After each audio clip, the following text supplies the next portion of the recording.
It's the first day of March. Welcome, everybody, to Midnight's Edge in the morning. I am Tom Connors. With me is the boss man, Andre. How are you doing? Greetings, everyone. Glad to be here, and glad to be here on time. That's a relatively new thing, but we do try. We're early. That's the way I look at it. We're early. Yeah. Also we nearly gave STR Red Wolf a heart attack. Yeah, sorry about that. Can't have that. Sorry about that, yes. Also joining us this morning is Mr. Culture Casino. How are you doing? I'm wonderful. It is wonderful when we start on time or early or whatever you want to use. We're prepared. Well, I don't know about prepared. We're excited. Well, I don't know. We're ready to talk about things. How about that? Well, being on time is racist, so that's why I say we got to be early. I blame script. Well, speaking of, Script Doctor from the Great White North is here as well. How are you doing? I'm doing pretty good. Staying warm. Happy to be with you all today and everyone in the chat. Glad to have you. Glad to have you. And Script and I coordinated on wardrobe today. We did. You did. And speaking of STR Red Wolf, we've got him here as a member for 5 months. Thank you so much for that, STR Red Wolf. We appreciate that. See so many of you guys coming on in here. Let's see what you guys are saying already this morning. We have another new member in Dave. Dave is here, and he's a new member. So thank you. We have Dark Winter. It says, okay, third attempt. I thought the clips were good, and this showed promise. However, only time will tell if they can avoid messing this up. I think he's referring to Mandalorian. Probably. We will get into that. And if all you saw was clips...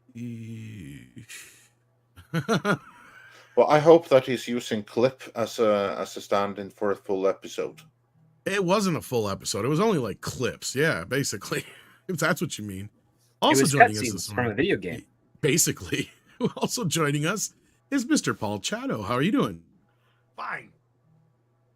He's not eating something for once. That's weird. No, I'm going to go get some food. I've been like tech calls for my clients. I think you're a little far away from your mic there, bud. Tech calls, clients. How's that? There we go. Yeah, so plus getting harassed by Bob Iger and Jeff Bezos. I heard, yeah. You caught it. So Bob Iger called you and said, yes. What do I do about this Ant-Man problem? No. He threatened me. He threatened you? Yeah. He wants a cut of my YouTube money that I'm making off all commenting on all their bad. They're pretty shows. Desperate, huh? Oh yeah, you're probably earning more money than he is on Disney Plus. Wow. Yeah, well, I gotta have to check that video out. I haven't got a chance to yet. Yeah, he said, I asked him, but it's like, don't make bad stuff, and then I won't comment on it. But he's mad. He's mad that we're all collectively commenting and making money off of their bad stuff. So yeah. I was actually watching The Mandalorian instead, so I didn't have a chance to catch your video yet. No problem. The Mandalorian was an odd experience. Yeah, we'll talk about that in a few minutes here. Actually, we also have hello everyone, by the way. Yes, and hello, Paul. We have Dearest here who sends a thumbs up. If you haven't hit that thumbs up yet, please do. Let's the algorithm know you're here. And let's see here. Who else we got here? We've got Dr. Long Dongler, of course, with another thumbs up. Thank you so much. Appreciate that. We got Waltman here who says, Andre, do you know the Castle of Itter? The interesting thing is that it took place days after you-know-who offed himself in his bunker. The Battle of Castle Itter. I cannot say I do. I honestly have to look that up. I don't know. The short version is it's a battle that happened and German and U.S. soldiers fought together. Oh, okay. I'm not familiar with this one. Yeah, it was brought up to us last night. We're like, oh yeah, this would make a decent movie. Oh yeah, there's plenty stuff like that. I mean, there are so many thousands upon thousands upon thousands of amazing movies that can be made from even the most obscure things in history, which means that Hollywood cranking up all the crap we're getting right now, they have no excuse. None at all. Yeah. So, yes, familiarize yourself with that if you haven't. It's a very interesting story. I do like that joke. I think I told it already where Hitler married Eva Braun and then killed himself the next day, which that's what marriage does to you. Yeah, there we're realized the mistake he demonetized made. already. But Yeah. DS Ford has been a member for 16 months. Thank you so much. Psychotic member has been a member for 5 months. Thank you so much.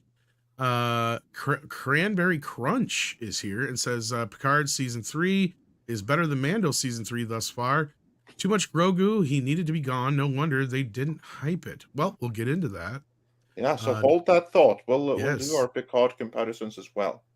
Dearest says, is Iger and Bezos taking advice from Wizards of the Coast? Well, I don't know. Are they? Well, probably if they're coming Wizards after of Paul. The Coast is taking advice from them. It's bad advice. Somebody's giving very bad advice all around. Oh yeah, the worst advice. Indeed. And we got a couple more here. STR Red Wolf says, no camera, but I'm eating ramen and chicken for Chato. There you go. Yeah, somebody's eating in your honor. Yeah. Need to get some food. Oh, I got some old pizza. I can reheat that. I had a peanut butter and jelly sandwich for breakfast. That's what I had. Nice. That's good. Satan's testicle. The incompetent Alex Kurtzman says, rumor is Sony making OG Spider-Man 4. Thoughts? I doubt it. I highly doubt it. It could. I'm not saying they can't, but I highly doubt it. What do you think? I would not be tremendously surprised if they did. We have heard that rumors, not of it being in production, but that's being. I certainly have heard rumors that is something that they are or have been contemplating doing. Never heard that this is happening, but I've heard that. Wouldn't that be something? Let's have loose conversations with Tobey Maguire. That I have heard. And I think that if they did, they would completely spank Marvel Studios. Well, that's the thing. Would they have to work with Marvel? That's the question. Yeah. I don't know. But with that, we're caught up so far on the Super Chats. Let's get into the first story of the day, which is Captain Marvel, or the Marvels, let's say. Now, we know the old news is it got pushed to November. Then we heard in the last couple of days that there has been a test screening. Even Grace Randolph confirmed this, that the test screening did not go well. And now it sounds like it may be going back into reshoots, which is basically the first thing I said, and I'm sure most others said when they heard it was being delayed in the first place. So, Andre, what's your take on this business? Well, my first thought is that why bother? Because they think that they can fix this thing with reshoots. They have another thing coming. This is the sequel to Captain Marvel. You know, a movie that somehow was able to gross $1 billion and everyone hated it, and everyone hates Brie Larson in the role. And honestly, the probably the most exciting thing about the sequel is that it also has Miss Marvel in it, of Disney Plus fame, because quite a few people enjoyed that series, at least so I have heard. It's like opinions vary of if it was good throughout, but most people have said that, yeah, that series actually had some merit. So here you then have Brie Larson that is now going to get the same treatment as her male co-stars in the MCU, in that she's too being replaced by other characters that can do exactly the same thing as her, only they're more diverse than her, so than what you need her for. And you have the poster with the symbology, everything like that. Is the movie going to be a mess? Absolutely.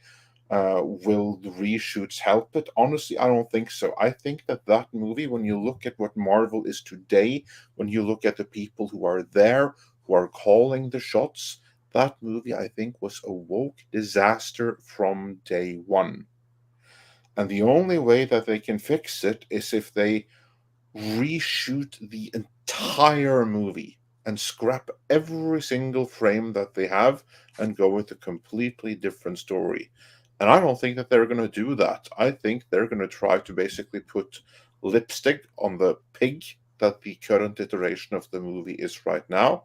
That's what the reshoots are. They're ultimately just wasting money. They might as well just release it to the market and be done with it. Write it off. Or They probably can't put it on Disney Plus for legal reasons and stuff, but they just need to be done with it. Don't sink any more money into it, because I don't think that can be salvaged. Just in the concept alone, that thing right there, it was doomed. Do you know anything about the story of the Lady Marvel movie?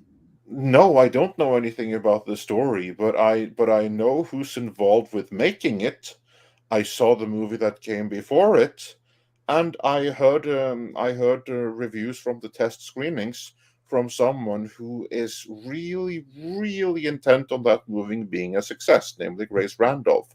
When she even admits that, yeah, this is a stinker, then it's a stinker. I don't need to know the exact details of the story. You can just tell from the pedigree of everyone involved, because no one involved with that movie has ever made a good movie in their lives.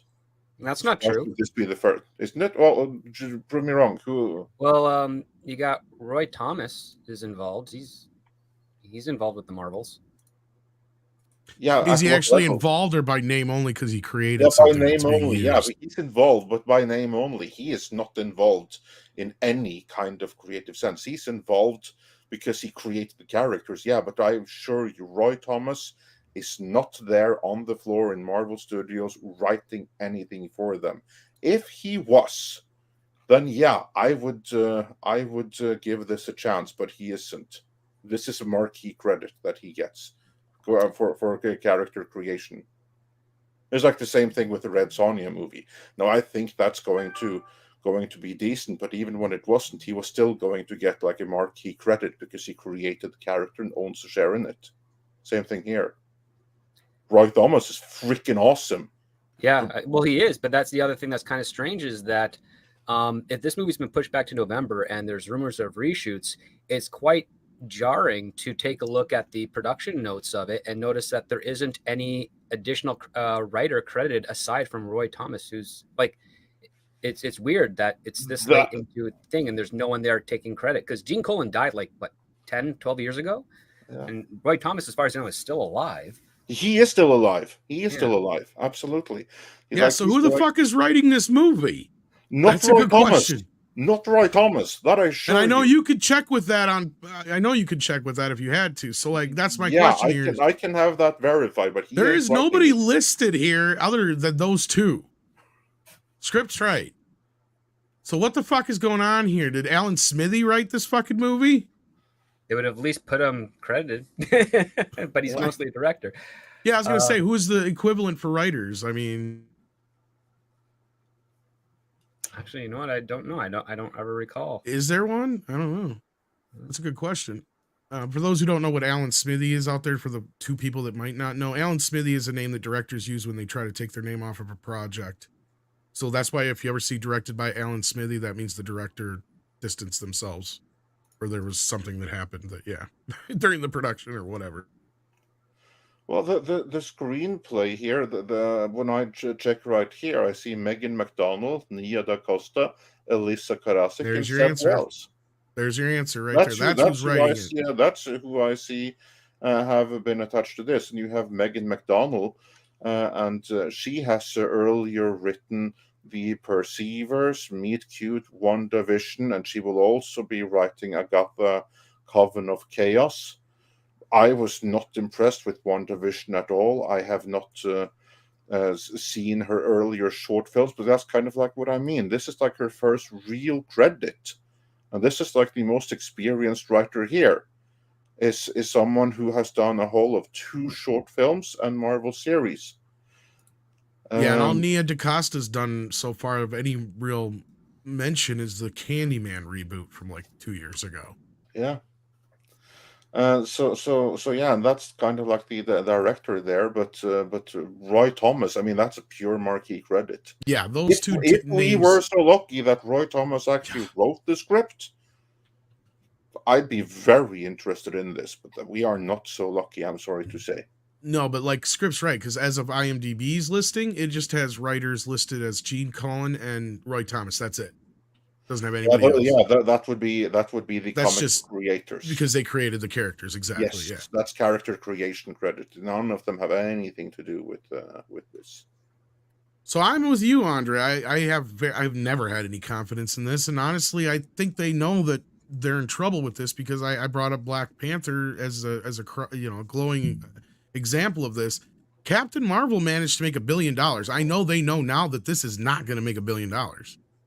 And I get where you're coming from. Why spend more good money after bad? But this isn't the DC universe where they're rebooting either. They have to have this somewhat land somehow, especially considering they've only got one other movie coming out between now and then. And I most people don't even barely count that as a freaking Marvel movie anymore, it seems like. So, I mean, at this point, I if I were them, like, I agree with you. They just might as well just put it out as is. There's no sense in spending any more money, but they got to fix it. They have no choice. Culture, what's your take on this? Well, this film is clearly going to have an uphill battle trying to reach probably 700 or 800 million. I mean, if looking at the results of Ant-Man alone, not to mention some of the plot details that come along with this and some of the leaks that have been confirmed for the film. I have a feeling that the audience is going to have whiplash and poor reception to many of the elements that are being included. You're going to have muddy CGI. That's just a given now with Marvel. That by the way is the official excuse for why the movie was pushed. Let's just emphasize that. Like the reshoots, that's rumors. The official narrative is that the movie is being pushed back from summer to November so that they have time to fix the special effects. And on its face, this is a halfway plausible excuse because just keep in mind, we also learned that Marvel made the chose to finish the special effects on Black Panther Wakanda Forever instead of Quantumania. But anyway, Culture, you weren't finished. Carry on. Oh, no, I was just going to say, I mean, beyond that, I mean, we've known that there have been 2 sets of test screenings now. We already know that they did reshoots once already, not pickups, not the normal scheduled, hey, let's, finish up this particular shot. This didn't land well, whatever. We know that this is likely going to have a makeover, and it's going to need one fast because despite the fact they were able to delay its release, it still may not be good enough by the time we get around to the November release. And again, they buried it in November for a reason, folks. This thing is buried between 2 films that are going to normally, I would normally be like, oh, they're trying to vie for a better spot for Thanksgiving, but like there's a ton of stuff coming out around it. I think you're right, Culture. It's getting buried. Yeah. Paul, what's your take on this news? Well, I think it's hilarious. Anyway, I should say rumors. I think the cast is not that bad. They're more charismatic total cast of Birds of Prey. There's just, there's no reason why a movie like this can't be made and why they can't take this collection of female superheroes and make it interesting. They just can't do it. That's, to me, is what's funny. All right, script. Yes. What's your take on all this rumor news about reshoots? It's par for the course. I mean, it's no different than anything else Marvel has been doing over the last 4.5 years. The question being is like, okay, so like a reshoot is not the same as a rewrite. A reshoot is either, oh, they screwed up and they can't fix it in post, so they have to go back and reshoot it. The rewrite is, oh, the scene doesn't work at all. We got to rewrite it, then reshoot it. And that's a bigger job to do. So do we have clarification if that's the case? Because right now the premise of the story of the Marvels is that all 3 of these women, every time they use their powers, blink out of existence from one location and end up swapping with another, like a Freaky Friday type of thing, but without their bodies retaining the same thing. What? That is apparently the premise. Yes. Every time they use their powers, if Kamala Khan's in New York and Carol Danvers is in LA, those 2 will swap locations. Wait. Tell me that one more time, because that was so stupid. I thought I was dreaming. That is apparently the rumored conflict, is that anytime any one of those 3 women use their powers, they will randomly swap locations in space-time with one of the other 2 women. So is this some kind of magic that's been inflicted on them that they've got to now work within? I apparently so. They do have to team up and find out why, which I would say is a terrible premise because it has no legs. It's a sketch. It's not a movie. Wow. We've already done this concept to death. We've had not only Freaky Friday, but you've had vice versa, like Father Like Son, 18 again. This is a concept that has been used but it's not to body death. Swap. That's the only thing. Is oh, no well, body swap. But you said it was like Freaky Friday, so. Well, and the fact that two people swap locations or swap positions after using something magical. Yeah. Kamala Khan is not going to end up in Carol Danvers' body as far as I've been told. And I hope that's not the case because that would be extra weird and nonsensical. But no, apparently if Monica Rambeau tries to fly, she will blink and transport to wherever Carol Danvers is, and then Carol Danvers will be in Monica Rambeau's. So it's an actual physical swap. Yes, like gotcha. Transporters. The power of the bagels. So more like The Fly. You know what this sounds like to me? This sounds like it has all the makings of disaster as Wonder Woman 1984. Yes. With musical numbers, maybe. Why can't they just have superheroes do super things and defeat the bad guy? They have to come up with a bad guy that wants to do something, and they haven't done that yet in Marvel for a very long time. No, not for a while. Yeah. No, this is what we were talking about last night with Kang, and we brought up how it would have been so much better had they just had a simple villain, like just the regular MODOK, not some convoluted version of him, and just have him be the heavy of the movie so that you could concentrate more on Scott Lang and his daughter's relationship. And even script brought up, like, yeah, you could have paralleled that with Michelle Pfeiffer's character's storyline and all that stuff. And it's like, yeah, bringing Kang in just made it more complicated. And they haven't had and I said it last night, I'm getting to the point where I'm missing the old mustache twirling villains anymore. Like, we just don't have a good classic old fashioned villain. It's been a while. But we have something better now. We have Kang, and you have been told in I'm tired of sympathetic villains. I don't need to sympathize with them. Be impressed and be blown away. So yeah, I'm just sick and tired of these sympathetic villains. I don't need to sympathize with the bad guys. Like that's. Well, with Kang, you're supposed to sympathize him because he's a loser who loses all the time. So yeah. Let's see. Like Kylo Ren. Don't tell me Kylo Ren can't decide which side he's on. Yeah, that drove me nuts. He loses every fight he's in. If anything, Kylo Ren is more badass than Kang so far, because Kylo Ren, at the very least, he wasn't beaten by ants and Ant-Man. The bigger problem here is that a lot of these writers are horrible people, so they find more that they can relate with these villains. Don't make it a personal attack. Just it is. Let's be real. Writers. They are bad writers, but the other problem is this, and I'll tell you this, and this is my proof, because I just listened to an interview with Bill Maher this morning, and he said he usually brings in a new fresh crop of writers every year. He hasn't been able to do that because every new crop of these young writers, the lefties, they all have the same exact thoughts on everything. There's no diversity in thought at all whatsoever. So basically you can have all the diversity you want on the screen, but not on the sorry, go ahead, Paul. All right, take care, Paul. You can have all the diversity you want on screen, just not in the writing is what I was getting to. Yeah. Script, is this something that you have seen as well? I've seen it since 2014.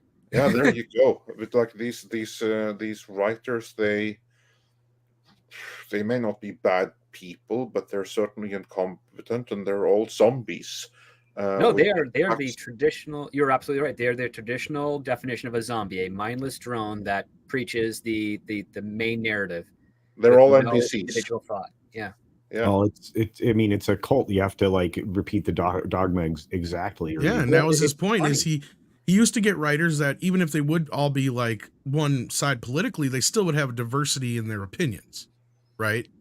Yeah. And now you don't have that anymore. He's like, they all have to follow this dogmatic, same thought process. That's the encounter I got when I would visit the writer's room for any of the CW shows like The Flash or Arrow or Legends of Tomorrow, all those things. Those writers, you could ask them all in privately the same question, and they will give you the exact same answer, word for word.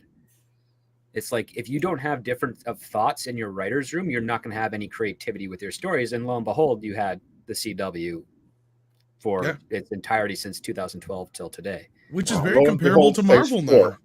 Yeah, which is very comparable to Marvel. Yeah, thank you, Andre. I was going to say, very comparable to what Marvel's doing now. Yeah. And even the best of their shows, the Miss Marvel show, is supposed to lead into this Captain Marvel sequel. And that's the other problem is nobody watched it. Yep. Well, they're actually experiencing that on a lot of the shows now on Disney Plus. Well, we'll get into that a little bit with Mando later too, right? Yeah. It's a bigger conversation. It is. But, you know, and I brought this up last night, Andre. I wonder how long it's going to take for some of these writers and directors to start realizing, just like the special effects people have now, that having Marvel on your resume isn't necessarily worth what it used to be. Or anything Disney, not just Marvel. Like I brought up, what has Chloe Zhao been doing since Eternals? Nothing. That has less to do with Marvel on her resume, more to do with the fact that she couldn't deliver to make Marvel worthy of something on her resume. That's the big difference here. Yeah, but here's the thing we got to, Script, at the end of that conversation is these people are doing exactly what they're being told to do.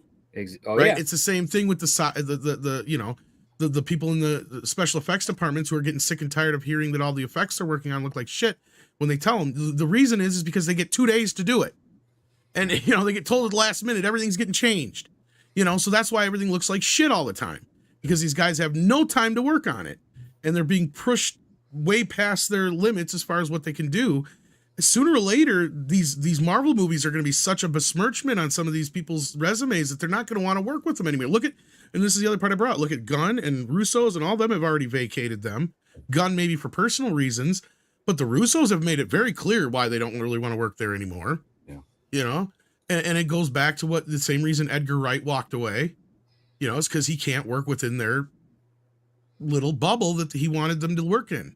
You know, it wasn't what, and that's where I think this is a bigger problem is the more and more they get into this little tiny bottlenecked version of how they're telling stories and not allowing any diversity of thought or any other kinds of stories being told anymore. It's like the opposite of what Marvel used to do. And that's kind of what we'd gotten to last night, is that a lot of the creatives are gone outside of the four main people that are still behind the scenes. But like you pointed out, they have bought into this political bullshit so hardcore that it has ruined the Marvel universe. Well, it's kind of, and you know, this is funny because this was sparked by a comment Mecca J just made in the chat. This is essentially crunch time culture, which comes out of the gaming industry. So, you know, you're pushing your people so hard to get to these deadlines in unrealistic time frames. And that's why we end up with very poor video games. It's not just the fact that the story's bad, it's that what is delivered on the back end is terrible. And again, the employees are getting burned out. I mean, the VFX people are getting burned out. A lot of people aren't going to be taking Disney up on the offer to do a Marvel project now. No, they will, because there's this other thing that's actually far more glaring of a poison in Hollywood than the identity politics, and it's something that Robert Meyer Burnett has brought up, and it's the concept of the fraudulent creator, realizing that if they get the credit and they get the payout, it doesn't matter if they have to deliver or not, because they get that credit. And the credit, what people of the fraudulent creators don't understand is that the credit's only as valuable as you yourself make it. So if you don't put in the effort to make it the best thing you possibly can, then you are a fraudulent creator, because you're just doing it for the paycheck and the accolades. And that's only going to take you so far. And that's the other part too, is that you could have these young and upcoming writers coming in and doing exactly what the studio wants. But the best way to achieve that is to have the most fun and creative ways to achieve the best thing, the things that the studio wants. And the writers that they're picking and selecting don't have that discipline or that skill set to do so, because that's why you'll never have like Marvel will never become Asylum in regards to quality and reputation wise. It's just never going to happen. But there is always the possibility that someone or some group of people will be hired, be fresh out of college or fresh off another TV show, and they might knock something out of the park where they get perfect synergy for it. But just when they do that, they can either choose, oh, do I stay with Marvel if they want me back, or do I go do my own thing? The smarter ones will probably go do their own thing, because it's all about forging your own career, making yourself valuable so that you never have to worry about work in the future again. If you get hooked by Marvel and you stay there and you only become known as the Marvel guy, you're then probably never going to get any work outside of Marvel, in which case that's going to hurt your career. So it's not just enough of the mentality of the reputation of what the studio is. It's the fact that you have to push in Hollywood culture that if you get a job with a major studio to do something, you give it your all. It doesn't matter if that you can walk away from it with the money it's already paid up front and you're good to go. It's the responsibility that comes with the job, because your reputation will be on the line for it, because you are the one that is in control of that. And no, that's a fair we've had over the last few years have not cared about that at all. No, that's a fair point. I totally get it. If you're working within the confines of what you have to do, there's no reason you can't make a good story out of it. I totally agree with you, but I think the problem is just that, what you're just saying. They're more worried about the paycheck check and the prestige. And you know what? At the end of the day, that they're getting what they sow. Then I guess reaping what they sow. I guess. But when it comes to Disney, we've already known for quite some time now that the creatives that they do bring in for the notoriety or whatever, the people that think they're going to get somewhere out of this, not only are you right, where they need to be better than just a fraudulent creator or creative, they don't even get that opportunity, because they already kind of are just basically drafted or casted into these positions. And I mean, how much they get there through affirmation. Like, they just preach the same thing that the producers, they know what the producers want to hear. Yeah, but that's a problem. I mean, you don't have to. I mean, you don't have to look that far back, starting with even before Eternals, where you see that's not a winning strategy. It is. Oh no, you're absolutely right. But it also comes down to the other thing, and this is across regular corporations, which is that brand supersedes quality. Well, temporarily until because again, you earn your brand by way of quality. Right. But once you get to that point where you think nothing you do was wrong, that's when you actually start. That's when you have the mentality of brand supersedes quality, and you don't care anymore. And I mean, we've seen that in fashion for years. You've seen that in certain technologies, especially over on the Microsoft side of things, incredibly over the last 25 years at least. And even Apple's getting to that point far more quicker than you'd ever expect compared with their competitors.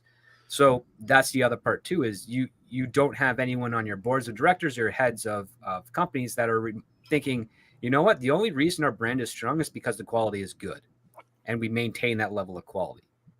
Disney has forgotten that for years. Warner Brothers is trying to get back to that under Zaslav, but we have yet to see, because again, we're not going to see any of the stuff that they've made this year. It's all coming out next year and the year after. No, the most immediate effect he can accomplish at Warner Brothers Discovery is to make the streaming profitable faster than anybody else can, which is what his focus is right now. At least that's the most immediate effect that anybody will be able to see. So we'll probably see Warner Brothers Discovery between their two streaming brands kind of try to distinguish themselves from others as far as profitability is concerned, which is why they've done a lot of cancellations, and they are leaning heavily into fast programming and licensed streaming content as well. Well, so, it's a brilliant strategy to take your back catalog that's not making any money domestically and sell it internationally to bring in users. Yeah, it's what a syndication essentially was back in the day. Yeah, they're just going back to an old model that works. Mm-hmm. So, Andre, was there anything else you wanted to touch on as far as the Marvels is concerned? I think we have covered pretty much everything there is to cover about it, which is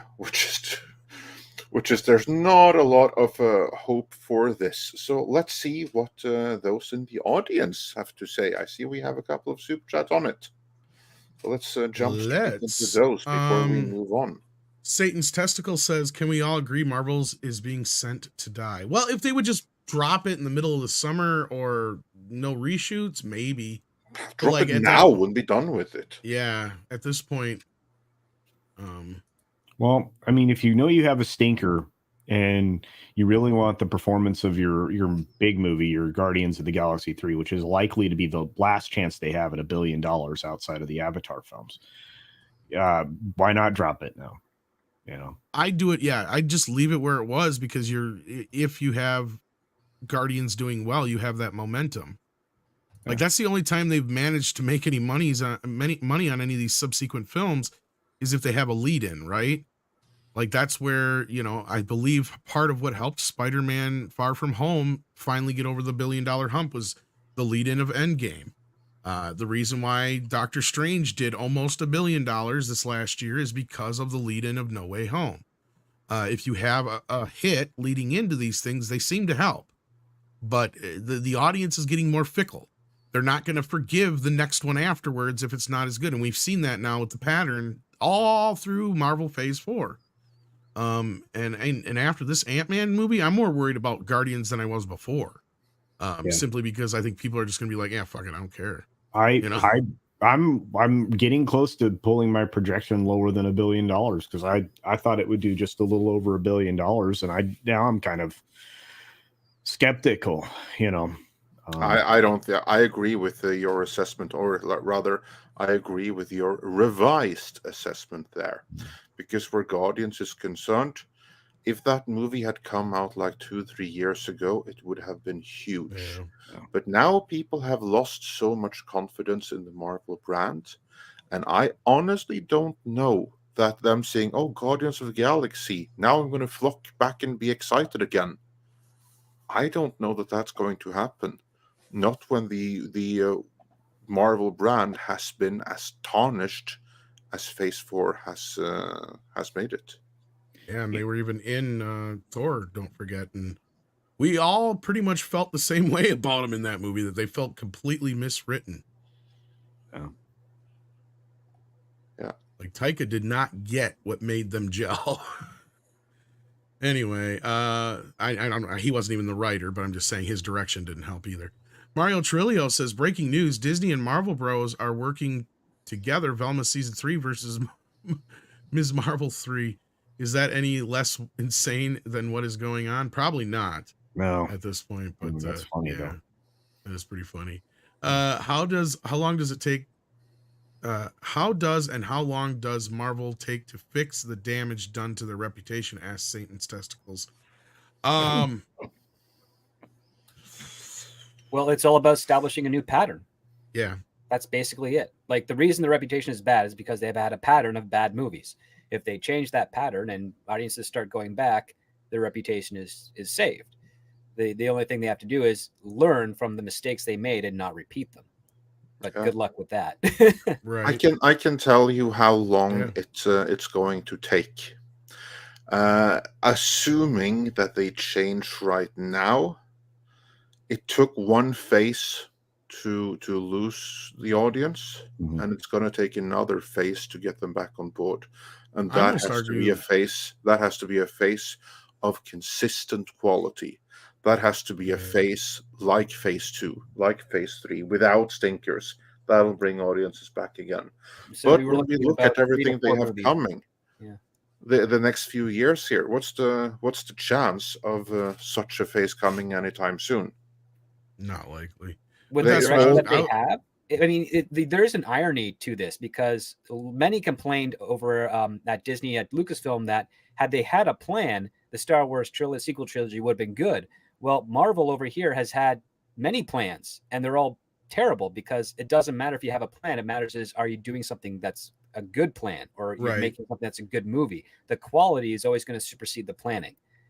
And the more you can plan over a single good movie, the better chances it's going to be good. And here we have a plan so big and convoluted that the quality is suffering as a result of it. I would also say that it's not just that, but it's you have honestly, Andre, I'm getting to the point where I'm wondering if it wouldn't take like almost 2 phases. It's kind of like one of those things where it takes, it's very easy to lose a customer. It's a lot harder to get them back. What's the matter with like trust in general? I mean, you can lose trust really. That's really what I mean. quickly. That's what I'm saying, and it's a lot harder to gain it back. And then on a note of what Script's saying is like, yeah, it's true to a point, but I think I'll give them half the excuse that Marvel Phase 4 went off the fucking rails because of all the behind the scenes politics and bullshit. Because the first 2 seasons that were planned, the whole way that worked out for the most part up until Endgame, most fans agree was well done and worked. And that's why they liked it, because they knew we were building up to, the Infinity War with Thanos and all that kind of stuff. And it was all done very well. But that was 2 phases worth of planning too, right? This phase which changed drastically also. Yeah. Like if you remember what they intended to release and what ended up being releases are not the same. And it's very true. And you always have to have room to be able to navigate. And that's why we say it's a problem with some of these streaming shows being shot like movies, because if you don't have a break, then you can't adjust anything. It's already in the can. And you're stuck basically waiting until the next season, kind of like Lord of the Rings is with the Rings of Power situation. Exactly. They're going to try. You need the data of the audience to inform your next project. And if you make too many things too close together, you're basically operating on old data. That is not. You end up with a Snyderverse, basically. Yeah. Yeah, you do. And you also end up with what we got with Black Widow, Shang-Chi, and the Eternals. They were all predicated on bad data, and they were filmed very close together, and they were deliberately released very close together, and they did not perform well because nothing that was a part of those films resonated with the audiences. And by the time they did collect data on Black Widow and Shang-Chi to realize, oh, this is not going to look good, the Eternals suffered the greatest as a result of it. There's nothing they could do. Yeah, pretty much. Yeah, no, because they thought that the audience would be fully on board with Victoria Alonso's vision, and they weren't. Yeah. So yeah, it'll take a while. That's for sure. JMD Reed says this pushes the movie into Disney's 2024 fiscal year too. This is true. And as of right now, in 2024, I know we're, as Six pointed out here in the background, we're getting Blade. What else is supposed to be coming in 2024 from Marvel? Well, let's see. Let's just wait and see if Blade is coming. I would honestly not be too surprised if that is one that ends up never happening. We also have Thunderbolts. Oh yeah. So you think Harrison Ford's in that? Yes. Okay. I think he's in there as Thunderbolt Ross. Oh, they've already confirmed that he is. Yeah. Well, he's doing the voice, that's for sure. Yeah. I think he's going to be on screen too, the way I read, unless I misread the deal, but he is. So yeah. That's supposed to be a show, isn't it? That's not a movie, is it? Or is that a movie? No, it's a movie. It's a movie. Okay. See, I get so confused anymore because they announce so much shit. Half the time you don't know what's a show and what's a movie. Yeah. This is the problem with Disney Plus. They have cheapened the theatrical experience to that point. So, the same thing they did to their vault has now moved into the Marvel realm. They've literally destroyed the models that worked, made them a successful brand. And that's the thing, is because like I used to be able to at least ignore Agents of S.H.I.E.L.D., right? I didn't have to watch it. Right. Because it fell out because it got boring as piss. And I'm like, this is not the show I signed up for. I get it. It had its fans and people liked it, but yeah, I fell out of it fairly, second season, I think. And I think a lot of people did. I think before Ghost Rider ever showed up. Yeah, I think by the time it got around to the third season, it lost half of its audience. Well, and I couldn't stand the main actress character that's like the center of attention in that show too. That Quake or whatever her name was. Yeah, Daisy or something. Yeah, Daisy something. I couldn't stand her.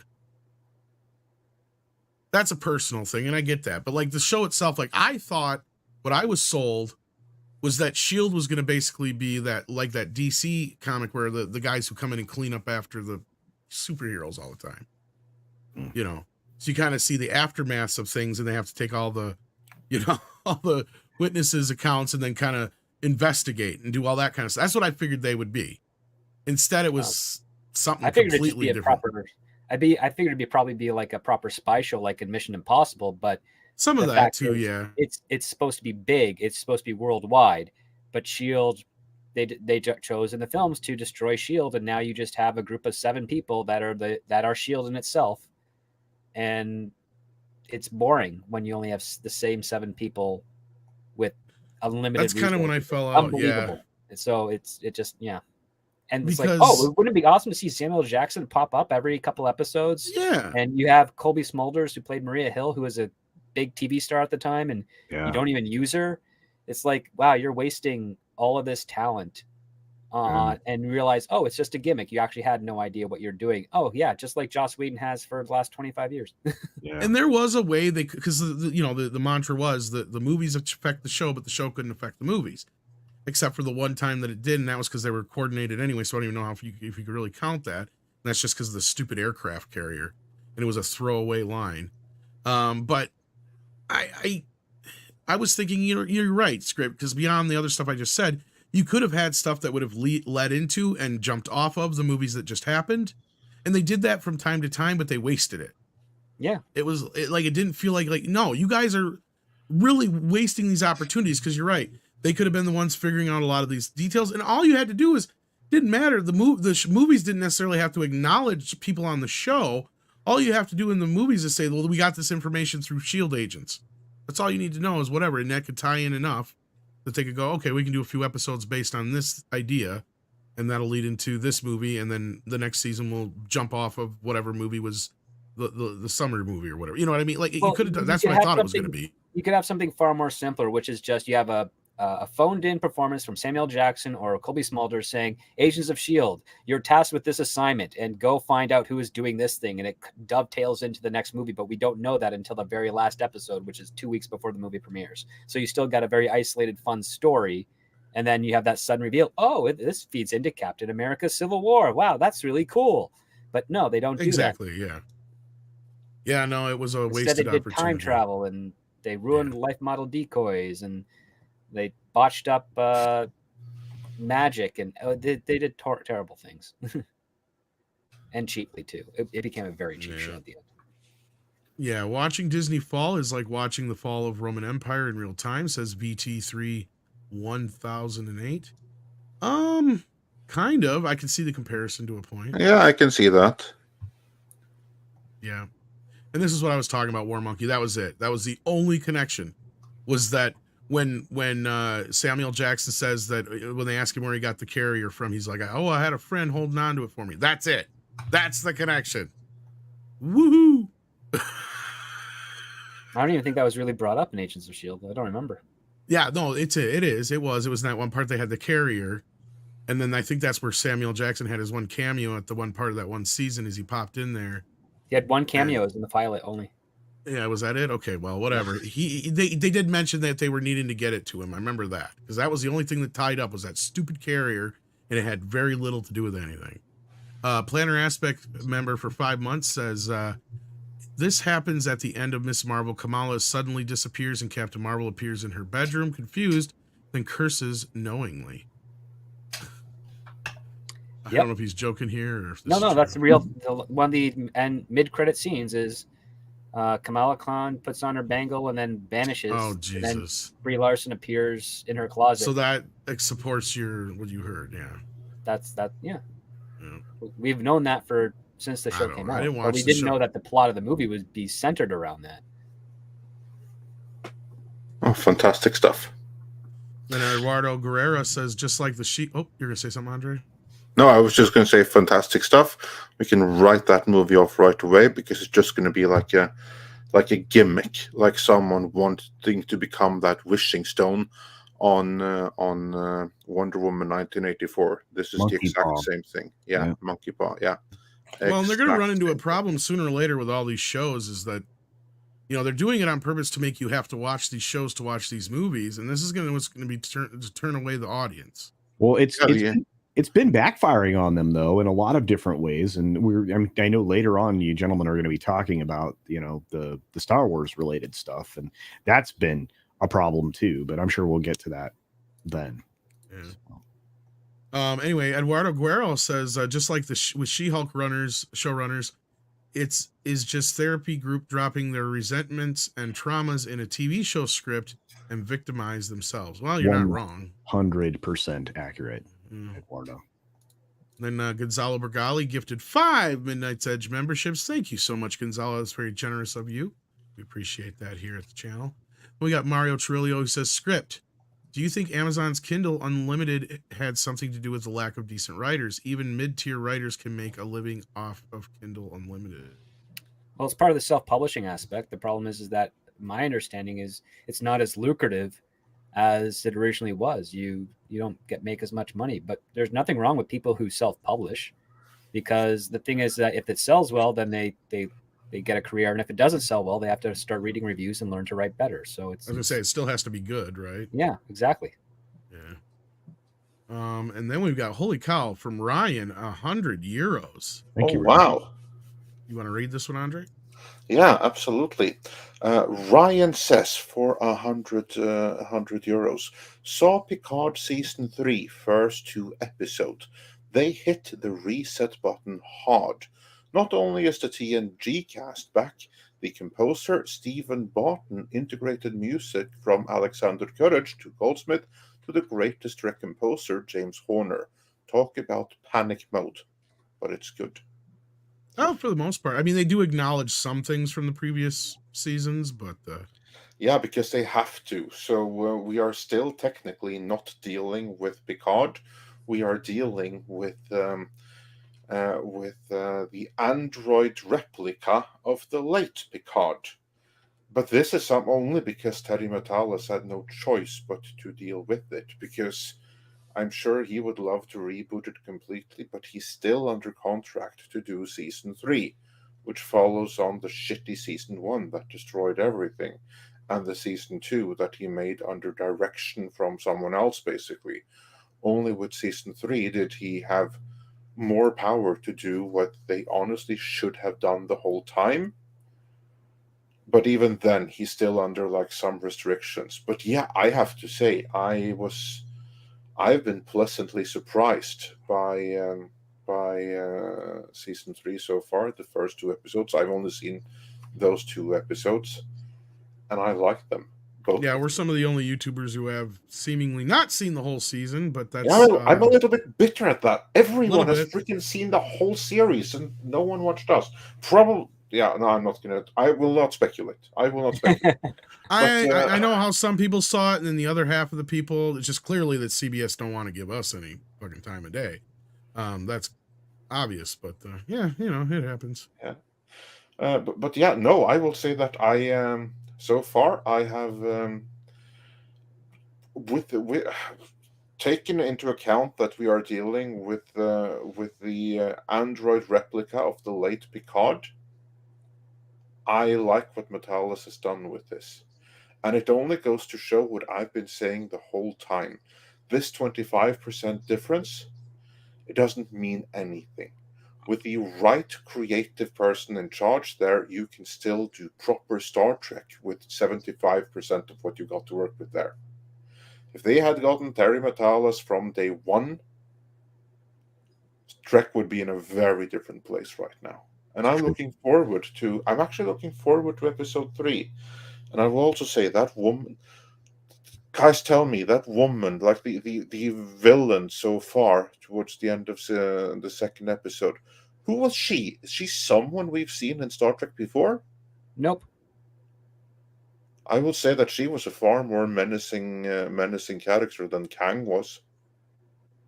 Oh yeah, I mean Vatic is it's new, but there's something else going on with her that I can't quite put my finger on. Yeah, no, I would, but still, yeah, no, that's a proper compelling villain, and someone that seems like a genuine menace. But before we move on to the next topic, we are unfortunately losing Cultured Casino here. I just want to say thanks for joining us today. Yeah, sorry it was for such a brief period. Lots of great topics to discuss this morning, and you gentlemen are just crushing it. I'm sure Chato will rejoin at some point, and you'll have Tom will have a new punching bag. So that'll for those that wonder, Chato had to make a business call, which is why I said he'll be back.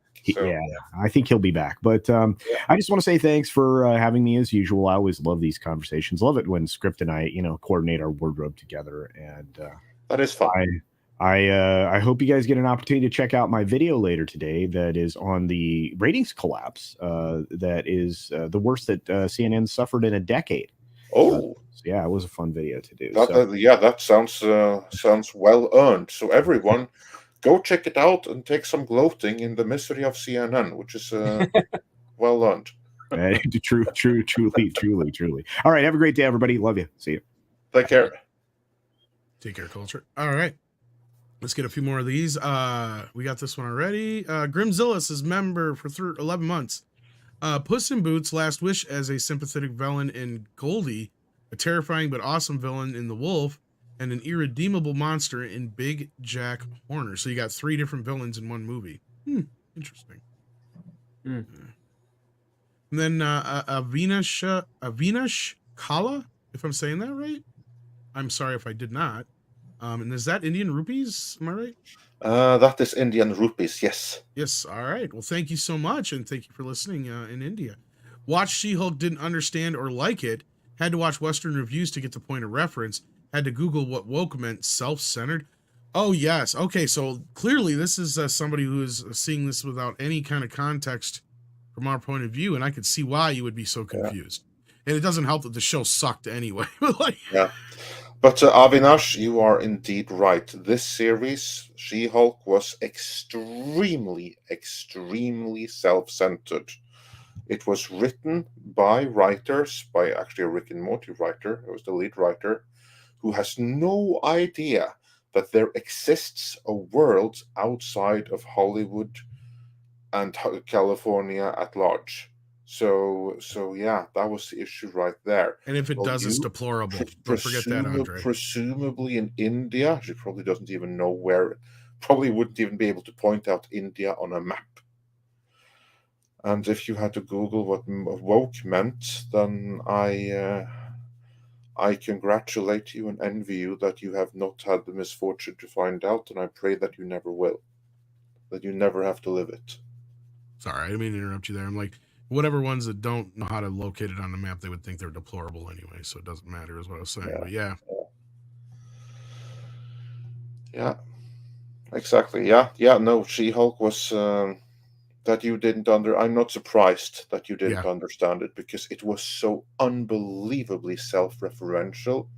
It was something that the Hollywood-based writers wrote for their Hollywood-based friends.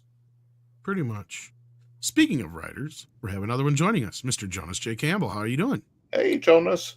Not bad. Good to be here. Glad to have you hop in. I heard you guys talking about Agents of S.H.I.E.L.D. and the lack of connectivity, and oh man, that is just a hot issue for me. I had to argue for years that it wasn't connected. Yeah, it never really was. And now it has retroactively been removed from canon. Pretty much. Really? Oh, yeah. So now, do you fully expect that they might just throw a Daredevil in there and say, no, all this stuff that we didn't make as Marvel Studios, no, we're all of a sudden going to make that canon.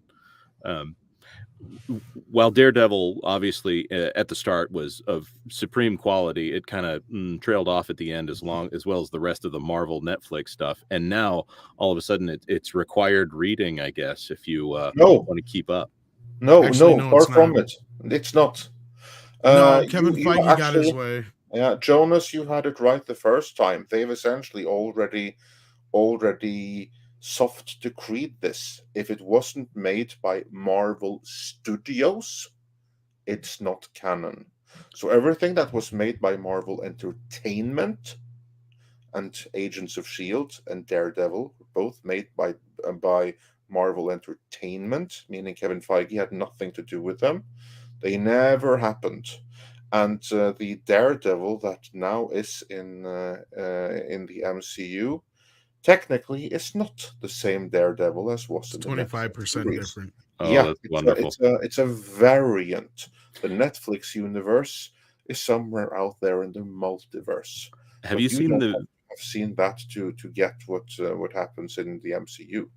Have you seen the video where the guys, the Russo brothers, are asked how they pulled off this great switch with with S.H.I.E.L.D. being destroyed, and then Agents of S.H.I.E.L.D. comes back the next week with a new plot line, and how amazing this masterpiece was? And the fan asks the question, and the Russo brothers just kind of look at them and go, "Yeah, that's not how that worked." Apparently it was a producer's screening when the Agents of S.H.I.E.L.D. guys watched Winter Soldier, and then they all left very quietly with their heads hanging low, finding out what had just been done to their brand new show. Yeah, that sounds more like it. Yeah, that seems much more plausible. That they're like, fuck, we had Agents of Shield, and there's no more Shield. And just I'll move on after this, but the idea that Joss Whedon was heavily involved in the show, that he was heavily involved in the movies at that point. So who was it that didn't get the memo in that? It was actually Joss Whedon's brother. I was gonna say, yeah, Joss Whedon's brother, but he's right. I think Joss had something to do with the pilot and some other things, but and shepherding it. But you got to remember also, Joss became persona non grata between the time of the beginning of the show and the end of the show too. Mm-hmm. So I'm sure that didn't help. Well, this was season one.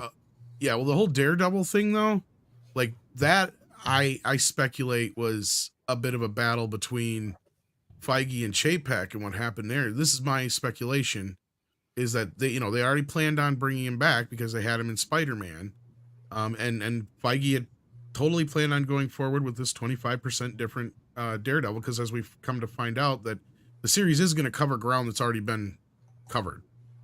It's just going to retread it. They're basically like season 3. That's what they're going to retell in Daredevil season 1. What's it called again? What's the full name of the Born Again? Born Again, yeah. Basically season 3. But what I think happened is, after the success of No Way Home, Chapek saw that, and that's why, because they went and bought the rights to the Netflix shows. They had to pay out for them, which made no sense, because at the time the initial plan was they were never going to, from my understanding. They were just going to treat that as an also ran, and they were going to pick and choose whichever cast members they wanted to bring back, and that was it. And I think Chapek was trying to pressure them into keeping that as the canon, and it just didn't work out. Because otherwise it makes no sense as to why they would buy those shows and bring them over to Disney Plus. It just made no sense to me whatsoever. You look at that whole era of comic books, and obviously Frank Miller did some retooling in there, but the pure genius of taking a character, the poetry of a blind lawyer, first of all, the whole justice is blind, and therefore you have a blind lawyer, the Daredevil, who is the Catholic savior of Hell's Kitchen. There's just so many layers of just delicious symbolism, and it just it's beautiful. He's probably one of the most unpopular, unknown superheroes out there, I would say. I know it's an oxymoron of sorts, but what I mean is, like, most people don't know who he is until now in recent years. But before that, he was like a lot of comic book fans' favorite character, because he's such a cool character, and most people just didn't really know he existed. He's also humorously hypocritical. Like, he's a devout Catholic, but he sleeps around with everyone that he can. Well, like most Catholics, man. Jesus, give us a break. Well, I mean, it's what I'm joking, kids. They preach. They don't follow what they preach, or at least in that regard, he's one of the characters that doesn't follow what he preaches, but is burdened by it, in the humorous Catholic guilt that we all appreciate. But no, I was gonna say, I think it's pretty accurate, actually. Well, probably, for New Yorkers, yeah. And the question is, what was the last great character created by Marvel that is this level of just? I've just given a character description. We haven't talked about his dialogue. We haven't talked about his storylines. You just know from the character that this guy is going to be interesting. When was the last time they created someone that well formed? Deadpool. Probably Deadpool. Deadpool was more of an accident, though, because Rob Liefeld really didn't have anything going on with him. No, but they still created it, and this is like the thing. Like most characters that they have, very few were set out to be like, this is going to change history. Most of them were like, okay, I need something new this week, or I need like a new title. And that's the problem. And that's the problem with a lot of these new characters, is because they are just that, right, Andre? They're made to be like Faith, for instance, that fat superhero. And that's Safe Space why and all they them. Fail. Because they're meant to be epic. And EBS brought this up the other night when we were on Flashcast. He said specifically, the problem is nowadays they come in and they write a character from the point of view of, I need a put in your ethnicity here, and then they write the character. He goes, it used to be, we would come in and go, wouldn't it be cool if you had a character that had this power? Then you would, engineer it backwards to the character. He goes, that's the way we used to do these things. And he goes, nowadays it's more about, well, who are they representing, and who are they, what's the color of their skin, and all that kind of bullshit comes way before the powers. and the other important parts of a character. On that note, does Echo, who is interesting in the same way, except for the fact that she's reverse Daredevil, does she have any superpowers? I mean, I guess you could consider that a superpower. What, Elektra or no Echo? Oh, sorry. Echo. No. No. I mean, All Daredevil doesn't really. I mean, Daredevil has his blindness, which they've never really maintained whether it's a superpower or if it's just a collection of a bunch of his skills with a high level of sensitivity that allows him to do what he does. They've vacillated between the two. I love that he's blind, but he's also not actually blind in any way. Yeah, he sees in 360 degrees based on all the senses and techniques that he's learned. Because he used to just be a boxer. He's more like a real Batman. Well, an amateur boxer, Good point. Lawyer who can't see but can sense things, and then they changed it to he's a ninja, and all his ninja techniques allow him to sense all the things around him as well. It's all over the place, but there's a lot of fun stuff. One of the foremost experts on the character, I think, is Razor Fist. He's got like every issue ever printed of Daredevil, even the bad ones. So he's got some good stuff. But even in the inconsistency, he's still interesting. Oh yeah. Well, and I just knew him more so because just of how influential he was, you know, just on things like Ninja Turtles and just to other comic creators alone and stuff like that. So we also have Paul joining us again, eating as usual, eating that cold pizza he promised us. Was it any good? Am I allowed to come back now that I abandoned you? Of course. Of course you are. We're just about to begin talking some Mandalorian here. We were waiting for you. No, that's good. There. And Peter Pan trailer. Yeah, we might discuss that as well if we have time. We're just getting past the Marvel stuff now. Psychotic says, so any word on Blade, if not R-rated, it'll be bad. It's not going to be R-rated. I'll tell you that forget about that. It is going to be the hardest PG-13 they can do, they said. Yeah. Well, it means no bad language, but you can get away with a lot of violence in a PG-13 film. Well, like I said, you go back to that original Blade movie, you take out the titties and the F words, it's PG-13. Exactly. Yeah, that's it. That's all you got to remove. I don't know. Would the MPAA have a problem with the shower of blood? Here's the thing. The MPAA will let you get away with a lot more if it's aliens, vampires, monsters, robots, ghosts, you name it. As long as it's not human, that instantly puts it in a different category. Like you got humans getting killed, that's a different thing. And as long as it's not showing two people who really care about each other, then that's true. Now get it right. Straight people caring about each other, correct. Paul. And then it's R-rated if it shows two people actually loving each other. Yes. So on that note, I'm not worried about that part. My part I'm worried about is just what they're going to do with it. Period. Like. And Marsha Ali isn't even really all that much younger than Wesley Snipes, if you think about it. So I don't understand the recasting when he was more than willing to be in it. And Wesley was all on board with, you know, handing the torch over to the Blade daughter thing, which is from what we've been hearing is probably going to be the case anyway. So, yeah. Anyway. Does she get the cast off blades? She gets the pink blades that she used on her legs and then ruins. But Six did give me a bit of an update on this. It is supposed to be going in front of cameras in the next 10 weeks or so in Atlanta. They have the new director on board, Jan Demange. And yeah, that's the situation as of right now. So there you go. And then we got this one I think we got already. So yes. Then we got J.R. Bodenheimer, who says, I want to make an overly woke version of The Breakfast Club and secretly be making a documentary about how woke corruption and cancer in Hollywood. I don't know if you could pull that off nowadays. Well, just say you want to make a woke movie, and well, actually, you perfectly well could if you just announce that, hey, we're going to do The Breakfast Club, but for modern audiences. There's your line to get all the support and funding that you need, and once you have it, then just go all in and push it up the ante so much that it becomes a parody, just like Velma. Yeah, that's how. Yeah, but Velma isn't aware that it's supposed to be a parody, though. That's the thing. It actually thinks it's being virtuous. No, and you also got to find a studio that's really buried and worried about other things right now, because that's how movies like MASH got made, right? The only reason that movie got made is because the Fox was so worried about. I can't remember what other movie at the time. that was a bigger deal. You can just do like a contemporary example. Amazon, they let Jack Reacher get away with James Marsden, who is pretty based, let's put it that way, because they were busy focusing on Rings of Power. So they let that one slide completely. Yeah, because like what I was referring to is like Robert Altman was asked time and time again, how did you manage to make MASH clearly about the Vietnam War when it was set in Korea? Or he's like, easy. The studio was more worried about such and such, so I could do whatever the fuck I wanted. Yeah.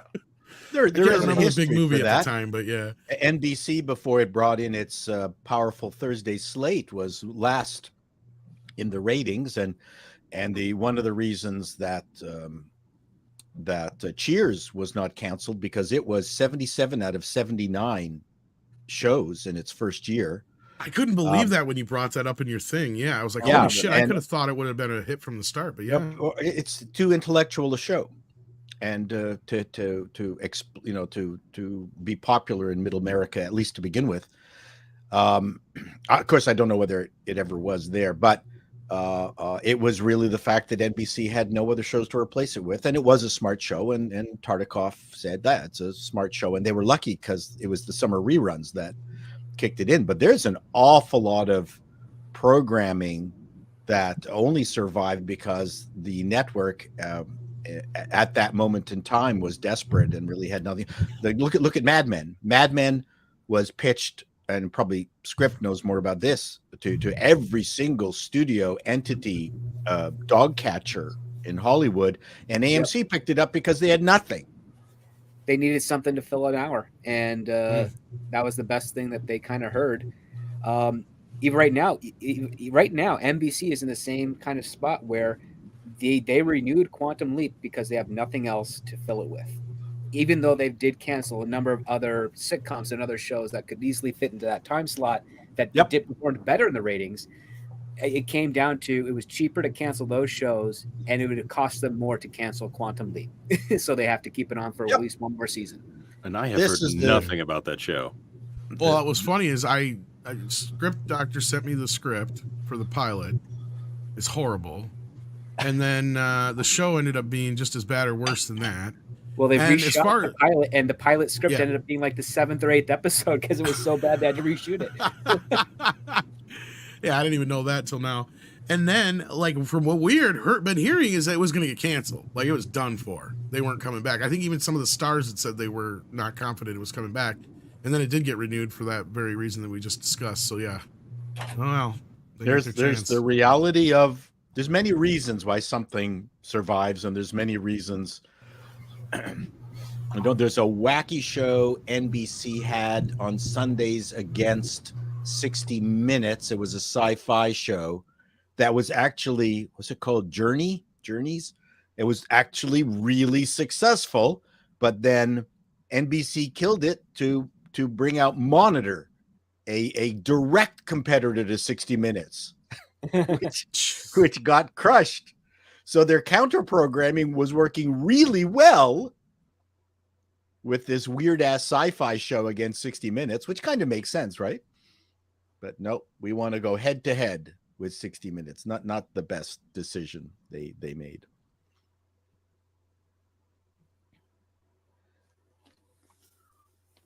Why do you guys always stop talking when I'm typing? Like any other time, you don't.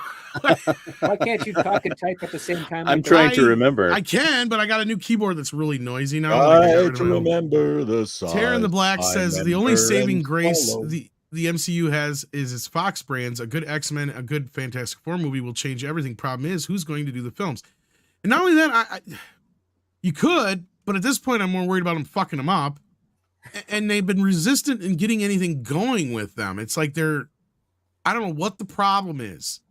What is going on with these movies? You take a look at Peter Pan and Wendy, and you can just continue to see the philosophical slide of this organization. I have not seen. Has there been something that has been purely throwback superheroic at all? I think the closest would probably be Puss in Boots. But they didn't do it. The Disney did not. We're talking about Disney did? No, not anything lately. I mean, One show that did not have to be one movie that did not have to be redone is Wendy and Peter Pan, and it looks horrible. Yeah, I mean, we've gotten how many different versions of that? I said last night I think we've had more versions of that in the last few years than we have Robin Hood remakes, because we had the one from Sony a couple years back. There was one from 2003. There's also a BBC Robin Hood series. Yeah, there was that too, and then there's the quintessential British one that Peter was Pan had funded by the guy who owns Harrods. Can't remember his name, Softy or something. Probably Pilot. But yeah, on the note of this super chat, what did you say? Sorry, John. It's a Bible joke. He said it was Harrods. I said it was Pilot. But yeah, no, like, you'd think they would have gotten a Fantastic Four movie already off the ground. You'd think they would have gotten an X-Men movie off the ground. Nothing. The closest we've gotten so far is we're going to get Deadpool 3. And the only person who got that happening off the ground was Chapek, seemingly, because they could not get it done with Iger there before. Nope. And it has a hope in hell because Ryan Reynolds is not going to let it get poopy. Because that's what we had heard was the resistance before, was that Iger was pushing for a PG-13 Deadpool, and he's like, nope. And they even did that Once Upon a Deadpool thing as like a litmus test, and it failed. Yeah, I had heard the Flying Monkeys in Disney hated Deadpool. Hated it. And we're never going to let that move forward. So Chapek obviously had a hand in that. Yeah, that's what we heard as well, that there was resistance to a third Deadpool right up until Chapek forced it through. So if and when we still get that, that's what I'm worried about that now. Because without Chapek there, laying his protecting hand over that project, now when it's back with Iger and his Flying Monkeys, those that never wanted to do it in the first place, why do they have to do it? If they didn't have Hugh Jackman on board, I'd be worried, Andre. The fact that they have Hugh Jackman, I think, is going to ensure this thing happens. Ryan Reynolds and Hugh Jackman are both people with opinions. Exactly. Yeah. Well, they better hope so, because as it is right now, after Guardians of the Galaxy Part 3, that's the only thing I'm looking forward to. Deadpool 3 is the only thing they have that's a sure thing after that. And I didn't even care for the second as much. Like, and Deadpool is not out till 2024. Mm-hmm. Yeah, but that's normal. I mean, it takes roughly 2 years to put one of these together. No, but I'm just talking about in terms of being able to line up some interesting. Oh, yeah. Well, and that's if it doesn't get pushed back now. That might be the thing, is they use that as an excuse to push it back as their, Of course, that I could see happening. Sean Levy is either the director or the producer on that. I think he's actually the director on that. He's a guy who's had a steady rise in his career over the years. I mean, he was doing Night at the Museum movies for a while, which, they came out solid, and there's nothing wrong with those films. And with Hank Azaria, did he direct his last one too, or not last one, but that one with the video game one? Oh, did he direct? Are you talking about Free Man or Free Guy or whatever? Free Guy. Yes, he did direct. I was going to say, I think he did. He's also on the list of directors who have been said to will be making a Star Wars movie, but will not make a Star Wars movie, of course. Well, we're supposed to be getting some big announcement about a Star Wars movie. Anyway, Carnal says with $10, Marvel has burned up all superhero goodwill. Introducing more heroes than people care about, and not even enough villain. Can you get this, Andre? Sorry. Yeah, sure. Connell says for $10, Marvel has burned up all superhero goodwill, introducing more heroes than people care about, and not enough villains to balance. Adding in multiverse and the time variance authority from Loki in the same phase makes for convoluted storytelling. And yes, you are indeed right, Carnell. Agree on everything right there. I mean, I don't think the superhero goodwill has been burned up. There's always going to be some minority of people going to watch those films. Yeah, but I do think, though, that people were fed up with the choice of heroes that were introduced in Phase 4. Like, for instance, we also had like Ant-Man introduced in Phase 2. We had Doctor Strange introduced in Phase 3. No one minded those. And all of these characters that we now know and love, 15 years ago, they were all comparatively new to the main movie-going audience. They were instantly embraced. But all of the newcomers introduced in Phase 4, none of them were embraced the same way. So that's kind of like the issue here. It's something with their choice of heroes and how they did it that just people just didn't respond with. Or people used to dig into those movies and look for Easter eggs, and now I'm only aware that they have all that they need for Young Avengers and also A-Force because of Ryan Airy over at Screen Rant. Yeah. Yeah, so they certainly mismanaged it to heck. No question about that.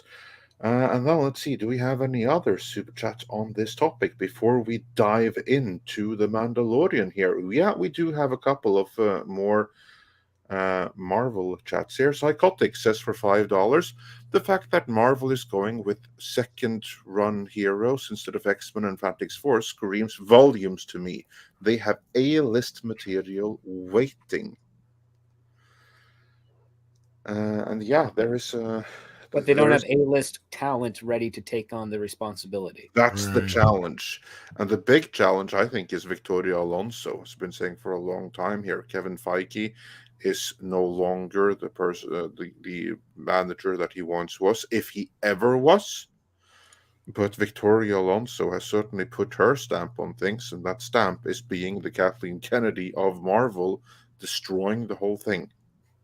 Well, she's one of them. Remember, there's still Luis Esposito, Mitchell Bell, Stephen Broussard, and David J. Grant, who have been there from the very beginning. All of them are founding members of the studio. All of them could have pushed back without any reprisal, and they didn't. So yeah, so they're all bad. It doesn't matter that Victoria came up with the idea. It matters that she has a support system in place that's perpetuating it. So even if she's gone, those remaining producers, there's nothing saying that they would change direction. Yeah, you're right. They all have to go. You need a complete wipeout behind the scenes at Marvel to fix things. Yeah, you got to bring back guys like Favreau, Peter Billingsley, even though he's an actor mostly. Billingsley? Was he ever there? Yeah, he produced Iron Man. Oh, he's in the first movie too. He's in a couple of them, isn't he? Yeah. Marvel also lost Lars P. Winther, who went over with James Gunn to Warner Brothers. So the last thing he's going to be accredited with at Marvel is Guardians of the Galaxy Volume 3. Yeah, Seems Billingsley. like just about anybody's jumped ship. Sorry, go ahead, Jonas. Oh, no. Billingsley was a producer on Iron Man 3, and he was also in Spider-Man European Vacation. Yeah. Yeah. You know, it's sad is that does parallel the National Lampoon's Vacation movies quite a bit. Yeah. But I have to say though, the third one's the best. I'm honestly glad that these people now running Marvel, that they haven't destroyed the Fantastic Four and X-Men yet. Yes. Since they had to go nuts, I prefer they go nuts on things that few people cared about in the first place. But that is me. Moving on, Troy Pacelli says for $5, MCU using the same failed tactic Marvel Comics used for years. To be continued in another title. Kids with limited cash give up and walk away. Yeah, there is some of that. I would say the bigger issue, though, is that they went straight for like 2014, 2015, when the comics really went to hell. Because remember, when they did that, to be continued in another title, those titles still sold millions. Well, what's fascinating is that year that you mentioned, 2014 and so, was the year when the rights lawsuit to Stan Lee and Jack Kirby started to take off. And yeah, that's something other people have brought up before too. That's the other part too, because here's the thing, just going a little bit back to your Victoria Alonso. The only reason we're bringing her up is that she's in the crosshairs right now. There's going to be other people coming up over the next few years. So just kind of bear that in mind. It's best that you kind of learn those names now, so that when they do make their first couple of steps towards the public sphere, you know that they're not actually going to be either the saviors you're hoping for or the villains that you'd expect. You're got to do the due diligence on them as well. I have to be very careful, but Pro has some sources. WDW Pro has some sources that might be able to talk about this more. But Alonso is keeping multiple industries in line, even outside of just the studios. So, how does she they do that? invented a new position for her. Like that's one of the things they did a few years back. So she's got some very influential power. She has merchandising control and has a philosophy of passing on mantles. As she wants the superhero names to be titles that are given from person to person, and she is heavily involved in the merchandising aspect and also ignoring focus testing. And I don't want to go too much farther in interest of protecting WDW's guys or girls. I don't actually know the gender of the source. But why would if I have a question for this, because if Alonso works so close with people in merchandising and third-party licensees, why don't they tell her, you're insane, what you're doing here isn't working, we're not selling any of these kind of characters that you tell us is going to be popular. If we take like Iron Man, but now we make him a black girl, he's not Iron Man and he doesn't sell as Iron Man no matter what you say. They don't look at it that way. They look at it as like, oh, we've got 5 different versions of Iron Man. That kind of works because we can go back to points of, say, He-Man, not so much He-Man, but Ninja Turtles, Batman, where they had variations of the same Ninja Turtles in different costumes and different gears. And Victoria Alonso can use that as a reference saying, yeah, it's the same thing. Yeah, sure, it's Ironheart and it's a black woman underneath, but it's still a robotic costume over top of the character. That's all the kids are going to pay attention to. She's wrong, of course, but those types of arguments can work to certain people in marketing departments in merchandising to a degree. I would think that there's also yeah, sorry, carry on. No, it's to the point of maybe a fervor that you see in religious circles for this kind of philosophy. The audience just needs to understand that this is the thing, and we're ignoring all these crowds that actually are known to spend lots of money and evangelize the property, but we're going to ignore them because they are apostates from our current ideas about the world. Yeah, that's. I'm being vague because if I start using exact words, it will. Yeah, no, we don't want that. But I think I'm like curious that you'd think that licensee people would be able to properly push back, because here Victoria Alonso obviously comes from an ideological point of view, and she obviously wants to make money on the licensees. But they should be able to recognize that whatever money we pay Marvel for the license, we ain't getting back again because they've gone insane. Yeah.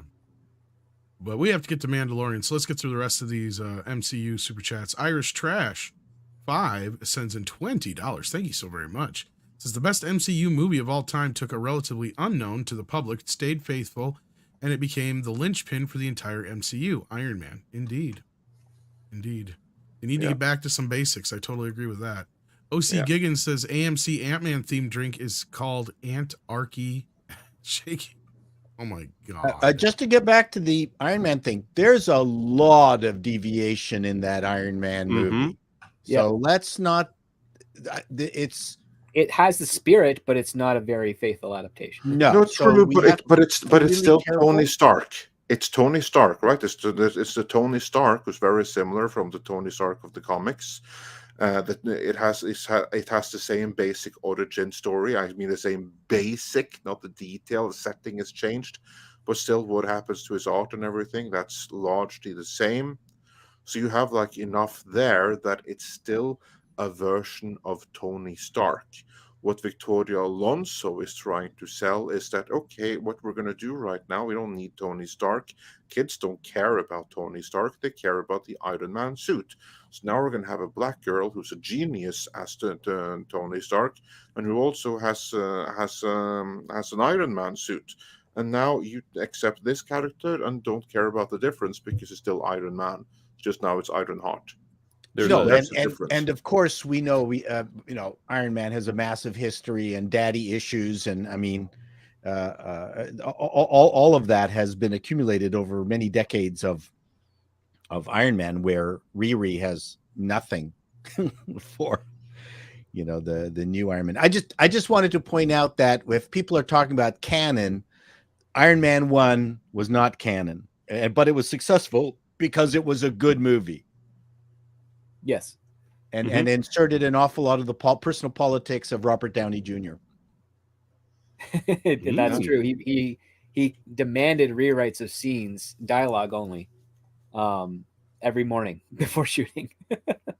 But still, it worked. It was close enough that that fans of the comics were able to recognize it. That yeah, there's obviously differences, but still, this is a version of Iron Man I can live with. Yeah, carry on, Tom. I was going to say, I don't think fans have so much a problem with people updating or changing things to a point. It's the reason why, right? Like, we can understand, oh, you're going to update the war that was going on when Tony got hurt. Okay, that makes fucking sense, right? But making him a trans black woman don't make a whole hell of a lot of sense now, does it? Yeah. See, that's what I'm getting at here, is the reasoning behind it. If you can give me it's a bit of a fallacious argument because it's a 2020, and I don't want to get into it too deeply, but you got the number one thing is it was a successful movie. So people go, well, we don't care that they made the changes. This movie here sucked. Why did they fuck with our canon? Like it gets very simplistic sometimes.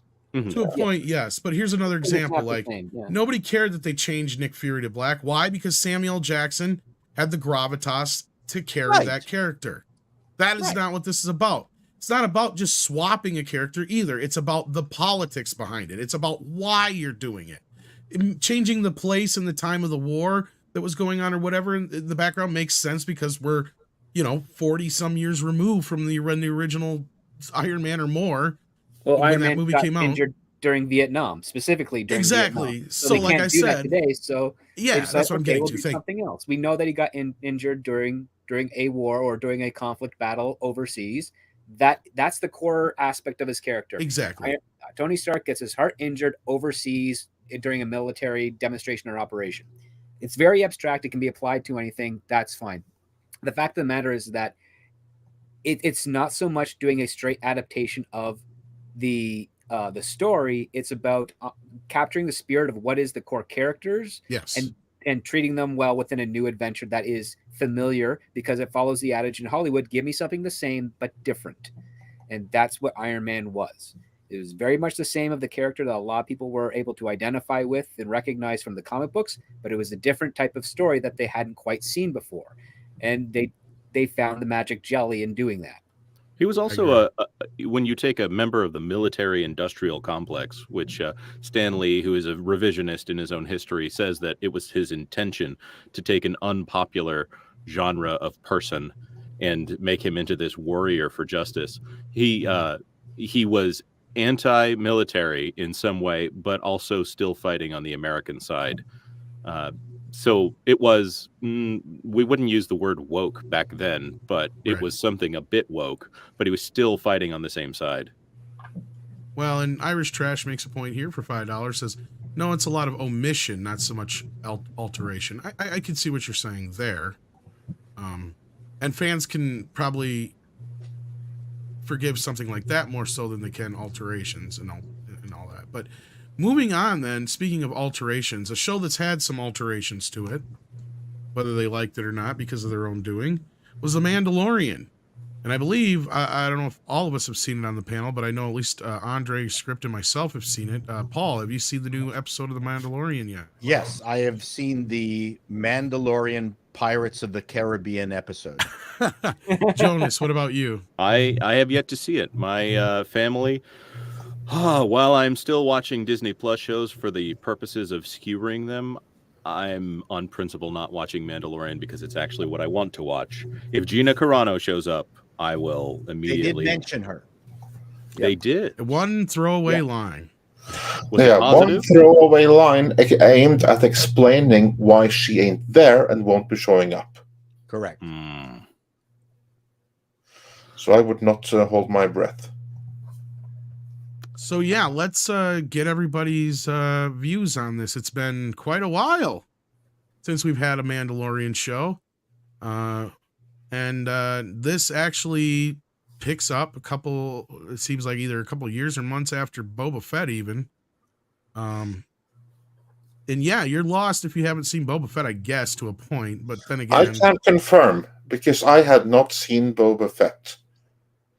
I seen a few episodes. Yeah, did the post-mortem, and I saw, okay, I heard Jon Favreau explain what he had done with the writing of it, and I could not disagree with him more than I did. I heard the reviews from people I trust, did not waste my time, was lost a little bit when this began.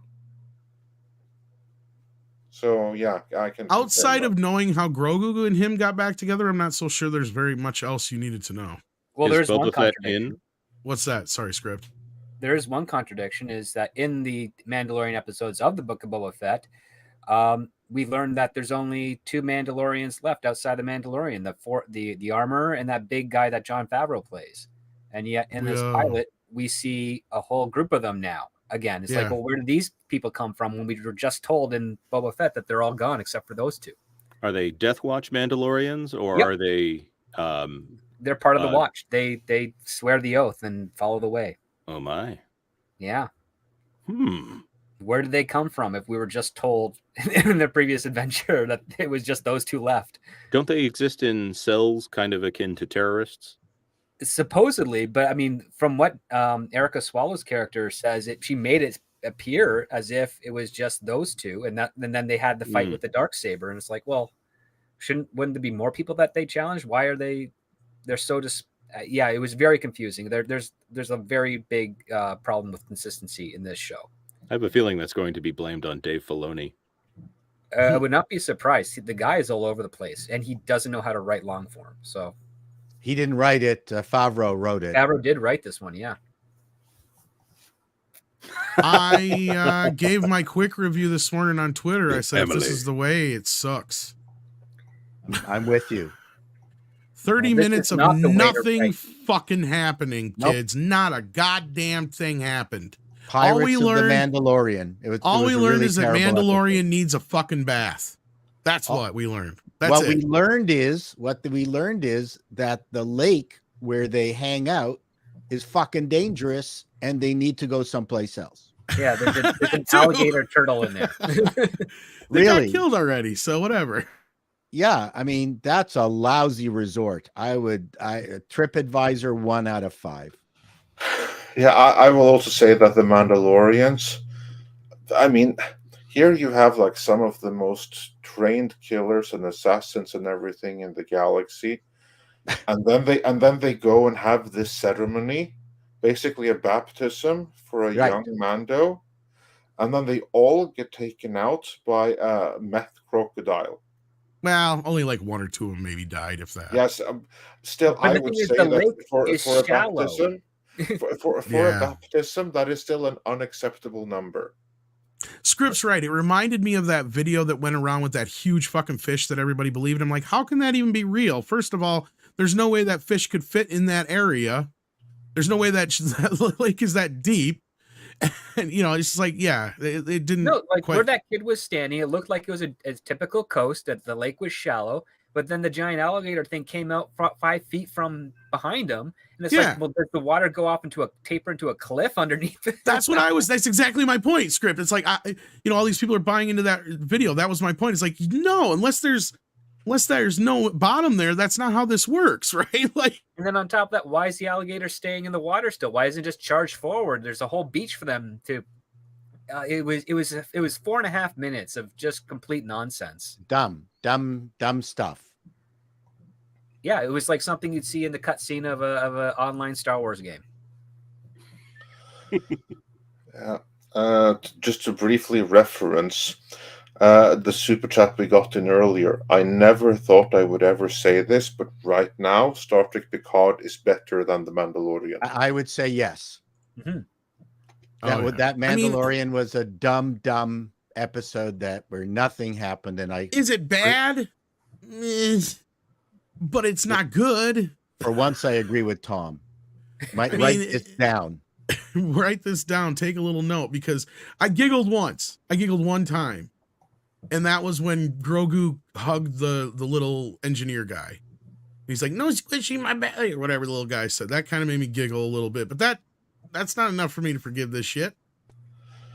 I would say though that this kind of like follows the formula of like the first 2 seasons of The Mandalorian. And what were they? They were side quest upon side quest upon side quest upon side quest. Because here the whole setup of basically, like, just, I don't want to spoil anything, but just give like a very brief summary here. So if you don't want spoilers, actually, let's just do spoiler warning. Because basically what happens is that Mando is back with Grogu, and they go to Carl Weathers, and Carl Weathers basically offers them a pretty sweet deal. Just stay here and watch me, because Cara Dune, she went off to join the Special Forces, and we'll never see her again. So you'd be most welcome right here, this pretty sweet gig. But no, Mando has a new quest, because he took off his helmet once, and therefore he now needs salvation, and then he needs to go somewhere, and to go somewhere he needs the help of that robot. And to fix that robot, he needs a part. So there you have, like, there's the side quest right now. Which still makes no fucking sense, but anyway. But the whole point is we are now back to the kind of storytelling that we had in the first 2 seasons, side quests. Well, the first 2 seasons had a bit more. The first 2 seasons had a bit more Chuck Connors and the Rifleman, where he gets into the town, wipes out the bad guys, moves on to the next one. There was none of that here. Like, I don't mind that. I mentioned in a previous review, Kung Fu walks into town, cleans it up, leaves. Yep. I like that.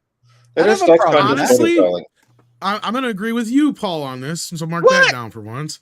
I would have said it would have been smarter, especially since you have to deal with the fact that Cara is gone, that the show would have just been, like Script said, I didn't even know that because I didn't watch all the way through Boba Fett, that if all the other Mandalorians are dead, then that offer from Carl Weathers would have been pretty fucking sweet.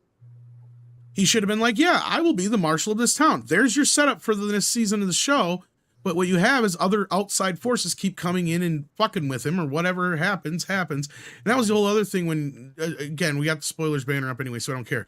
When he faces off with Katie Sackhoff, I'm just like, wait a minute. Wasn't her whole thing that she was supposed to want to get the sword back anyway? Yeah. And she's just sitting there like she don't give a fuck. Well, she does. You can tell. But she don't do nothing then. So they're setting something up for later. This whole thing felt so fucking stupid and convoluted. That's some sweet large condo she's got. Like, yeah. I went, yeah. Really? You also have them avoid the very blatant line of, you have the sword, you tell me what to do, I do it. And it's like, okay, so tell him you need your help to go to the thing. And he doesn't, just turns around and walks away. It's like, Bliss, pay attention to the crap you're writing down. Right? It was egregious in the last episode of season 2. It's here as well. You then have another 5 minutes of pirates that want to drink in their old watering hole, which has been turned into a school. And they're hung up on the idea. It's silly. Yet 4.5 minutes of them talking about, you will get me a drink and you'll serve it to me here. I'm just going to shoot you right now because I don't deal with that crap. That's the dumbest scene. Yeah. It was terrible. I want to drink in this school. What? Because it used to be a bar. No, that should have been the setup where they do go up and talk in his office, like he said. And then you realize that the pirates are not going to play game with this little fucking thing. And that's where the whole setup of you have why you need him around as the marshal, basically, is because you're going to have a bunch of pirates that are going to be tormenting your ass. But you're right. That whole fucking scene was so stupid. Are still used to Navarro being a pirate town when exactly is turning it into basically an independent state that can do trade with whomever wants to do trade. Which is a parallel for the old Westerns where you have a new, they're trying to build a new town and they're trying to get rid of the old element. Right? Yeah. Wait, so this is all still the same city? Or same planet? Yeah. Yes, and basically even though Cara Dune has left to go become a special forces, Carl Weathers' character has managed to revitalize the town without her and make it into this prosperous, safe community. Looks a lot like Naboo. Yeah. Oh, great. With less foliage. I'm sure the merchandising I didn't people understand love that. More white, less foliage. I didn't understand it. I thought we were going to get a civics lesson.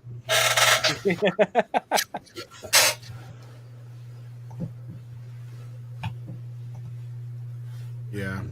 It was a very pointless trailer. The other part too is like Mandalorian is only there because he needs someone to help him going to Mandalore. He wants the robot, but they can't get the robot, so he goes to Katie Sackhoff, and nothing happens as a result of that. Even though he could be like, "I have the sword, follow me," and she would be like, "Okay, yes," but that's not even brought up. And then you would have underneath where she obviously has designs where she wants the sword back, but she knows she can't just take it from him. She's right? Like, so there's combat. Yeah, exactly. So there's your conflict. And they still even avoid that script. You're right. Cause I'm like sitting here scratching my head through that whole fucking scene. I'm like, who the fuck is coming up with this shit? What is John doing here? I don't understand where you're going with this because it is boring and stupid. Who gives a fuck about the Mandalorian shit, especially with the, like you said, even if there is that many left at this point. Like, well, that's why they started off with the firepower alligator fight, because they thought, okay, this will hold people's interest until we sort the rest of it out. It was lazy. And to have a battle in amongst asteroids. Oh no. That's just an echo of Attack of the Clones. It was. Dear Lord. And that's not the first time they've done that either. Didn't they do that last season too? And they also did it in 7. One of them it was. Star Wars 7. Yeah, I can't remember which one it was, but I know they already had emulated that. Yeah. So anyway, I want to like it. I wanted to like it. Yeah. There was stuff in it. There was stuff in it that I kind of started gravitating towards, and then it just kind of kept, and then of course one of the better scenes, of course, is where they're fucking with the robot, and it's those stupid little guys that are just reminding me that this is still connected to the Rise of Palpatine now. So my question is, the charm of the first 2 seasons, encapsulated in one tweet, was The Mandalorian is about a single dad that can't help but make new best friends every week. Pretty much. Is that gone? Is he it's still there? He's still a single dad, and he's still making... Well, he's making enemies really at this point, but it's a show that is betraying the core premise of what it was established to be. It sounds like it's baby is such a side story. I don't even understand why they've got Grogu back. He does nothing. He's just was there. A mistake. Yeah, that's a marketing department. Absolutely, 100%. Because I'm like sitting here questioning the whole time. I'm like, what is his purpose? He's a 50-year-old mute. He acts like a baby. It really doesn't make sense. I can't imagine they're ever going to be able to bridge that gap of taking him from a puppet, essentially a prop, and turning him into a legitimate character at some point, especially if this idea that it's going to be Grogu and Rey at some point. I have no idea how they are going to take this thing, which is essentially even less character than R2-D2. I love Baby Yoda, but there's not much there other than he's cute, and taking him into something that exists as more than, okay, I'm going to carry the prop to the place. I hope the prop doesn't go in danger. I think that they're missing the point here. The obvious thing to do was to let it happen with season 2. Let him go. Because guess what? James Gunn was smart with Baby Groot. He didn't overdo it. Yeah. He knew you could only make this work for so long before it's like, yeah, we know it's a baby. Come on, move along. And you're right, script. We had the teenage version. Now we're going to get the back to adult version, and even supposed to get even more different version than before in this third film. So again, he's realized you can't keep doing the same gimmick over and over again. When is John going to learn that with Grogu? It's done. It's over with. Come up with something else, or just give us the show you originally promised us to begin with. Because I honestly feel like this baby has been kind of the bane of their existence. I feel like it has totally diverted what the show probably was supposed to be to begin with.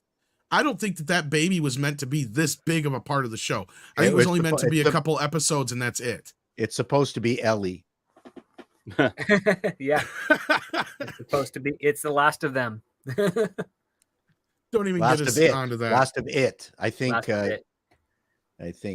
Grogu identifies as an it. And it was only 30 minutes. I felt cheated as fuck. I said that when the pilot of the show premiered 3 years ago. or 4 years ago, what it was. It's like, you're giving us a Star Wars Disney Plus series and you're only giving us 36 minutes and 6 of that is devoted to learning how to ride a giant lizard across the desert. Yeah. Like, really? That's what you're going to use our time with? Well, that was my biggest gripe of the first season, was the time factor. Second season, it got to be more of some of the similar things that you were and others were kind of like, I wasn't as on board with the second season as I was the first one. That's where it started to lose me until those last couple episodes that came back around. And I wasn't even one of the people that was all hyped up on Luke Skywalker, but I was like, okay, fine. You found a logical ending for Grogu. Good. That's where I was at that point. And then they had the Boba Fett series, and I knew it. We all knew it, that they were going to find a way to bring him back into the show, which I think is a complete mistake. If you're going to continue that character, it should just be its own little animated series where you have him on, the planet with Luke doing his little things where it's more kiddie oriented, kind of like they did with Baby Grogu and his little shorts. I didn't hate most of those. I thought most of those were all right for the most part. Some of them were kind of dumb, but whatever.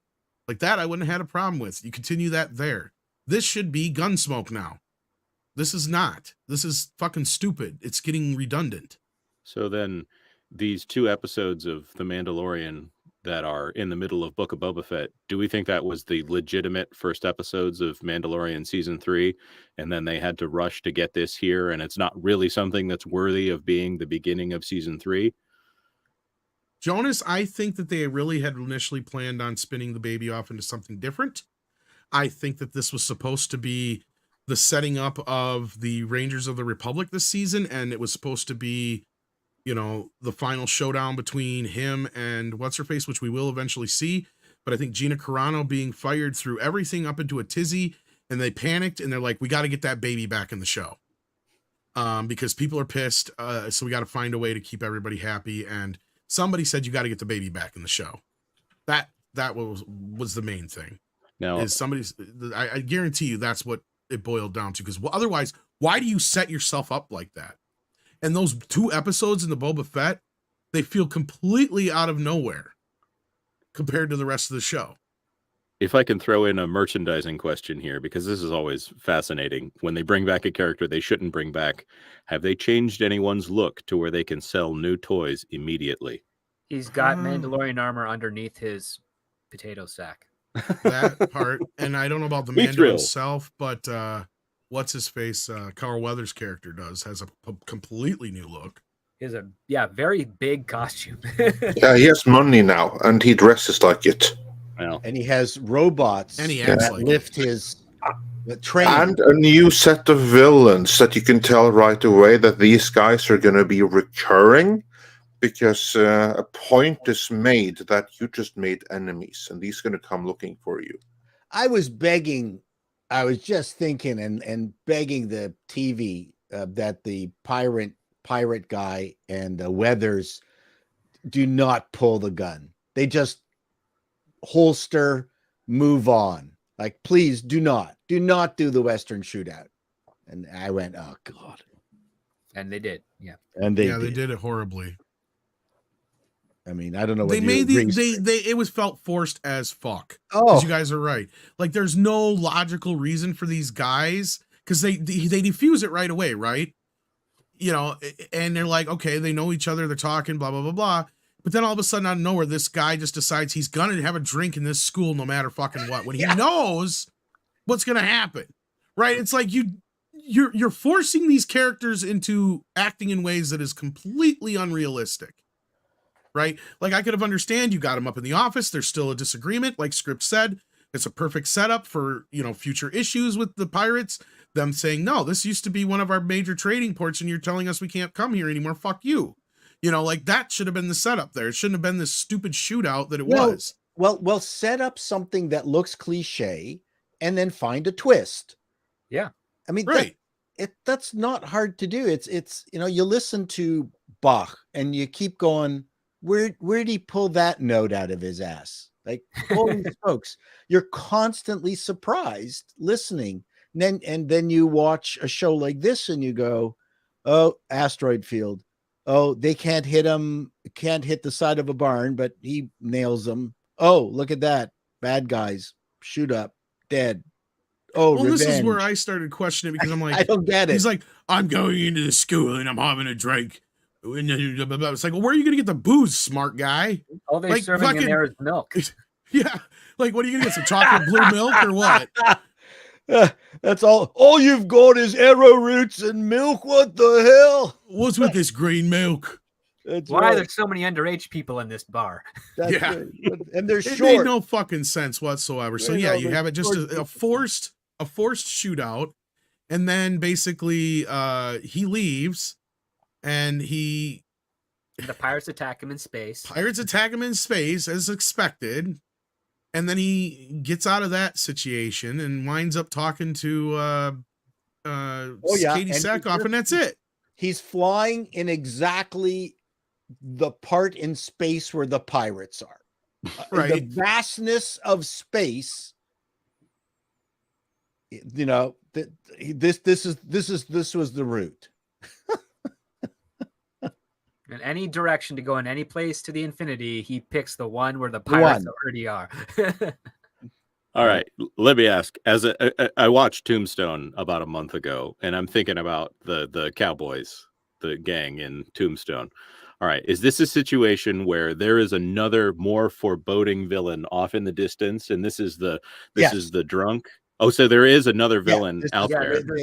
These are pirates. Yeah, these are pirates that work under a bigger pirate that looks kind of like a bastardization of Swamp Thing. Oh, yes. Yeah, or that guy covered in. Oh yeah, I didn't even get to seaweed. a crappy The guy looking covered in seaweed. That's what we're talking about. Davy Jones. Oh man. Yeah, man. He looks horrible. They even face guy right out of Pirates of the Caribbean. Oh, he looks like if you're right. He looks like if Davy Jones and Man Thing or Swamp Thing had a baby. Yeah, that's what he looks like. And then got a Jerry curl. Yes, yes, indeed. You're not wrong. But it seems like we might be wrong on our take on this, at least according to the Rotten Tomatoes score. It seems that the audience rating of 53 ratings says 91% so far. 19 critics have given it 100%. I cannot see the audience liking this. I mean, this is quantifiably bad. And I'm not even trying to be bitchy about it. Anyway. Well, and here's the thing where I said earlier, Paul, it may be just a factor of it isn't just necessarily bad. It's just not good, right? Like, because I can't compare this in a bad way to like something like Discovery necessarily. You know what I mean? Like, I can't sit there and. Yeah, but if the young things out there have never seen any of these tropes before, it's kind of okay, I guess. That's kind of what I mean. For the most part, I mean, there's nothing that really makes anything about it a horrible episode, but nothing happens in it that makes it a good episode. Does that make sense? I mean, I don't know how else to put it. Like, I can understand why some people will like it. And I can see some people already getting upset with our takes in this, and there's some people who completely agree with us. And that's the weird thing is that's not reflective so far yet in this rating. But I guess that's a question, Andre. Do you think this is going to go down? Yeah, it will. Because these things always go down. The ones who have rated it right now, keep in mind, most people haven't seen this yet. This is still early morning, or this is still morning stateside, where the biggest audience for this is. The ones that woke up early to see it are either people like us who see it because we have to, because we're going to review it, or because they're super fans who are disposed to liking it. Once it's been up there for a while and more people start watching it, that rating is going to go down. Yeah. And you always have to remember that there are people who are genuinely confused at why Black Panther didn't get the Oscar for Best Picture.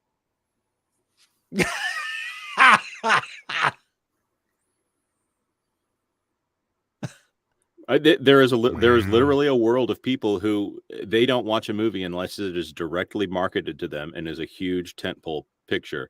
I'm imagining that is where most of that 91% is from. You know, you're probably not wrong. Well, and I'm sure there's still that diehard Star Wars. There's always going to, with any fandom, no matter how big or small, there's always going to be a selection of minorities that will just swallow it up. Yep. blindly, no judgment, nothing. I prefer the people who, let's just say that they're predisposed to liking it. Yeah. And they are the ones who have seen it and weighed in already. I say let's revisit that number on Friday. What do you guys think? I think it's going to go down by then. Yeah. So with that, is there anything more anybody has to say about Mandalorian before we move on from that? It is the way. This is not the way you write a half-hour television show. Actually, it'd be really funny. It'd be really funny if one time he actually goes, "You are in the way." Well, here's the thing, and I'll say this about, the first season had its episodicness, and that was a good thing about it, right? Like, even though it had quote unquote side missions, you had what was a setup of, okay, you had your little inner story inside the episode, which stood on its own, but that served the bigger story overall for the larger portion of the season. Kung Fu. That was fine. Now they've gotten so far past that, and it's just meandering in this.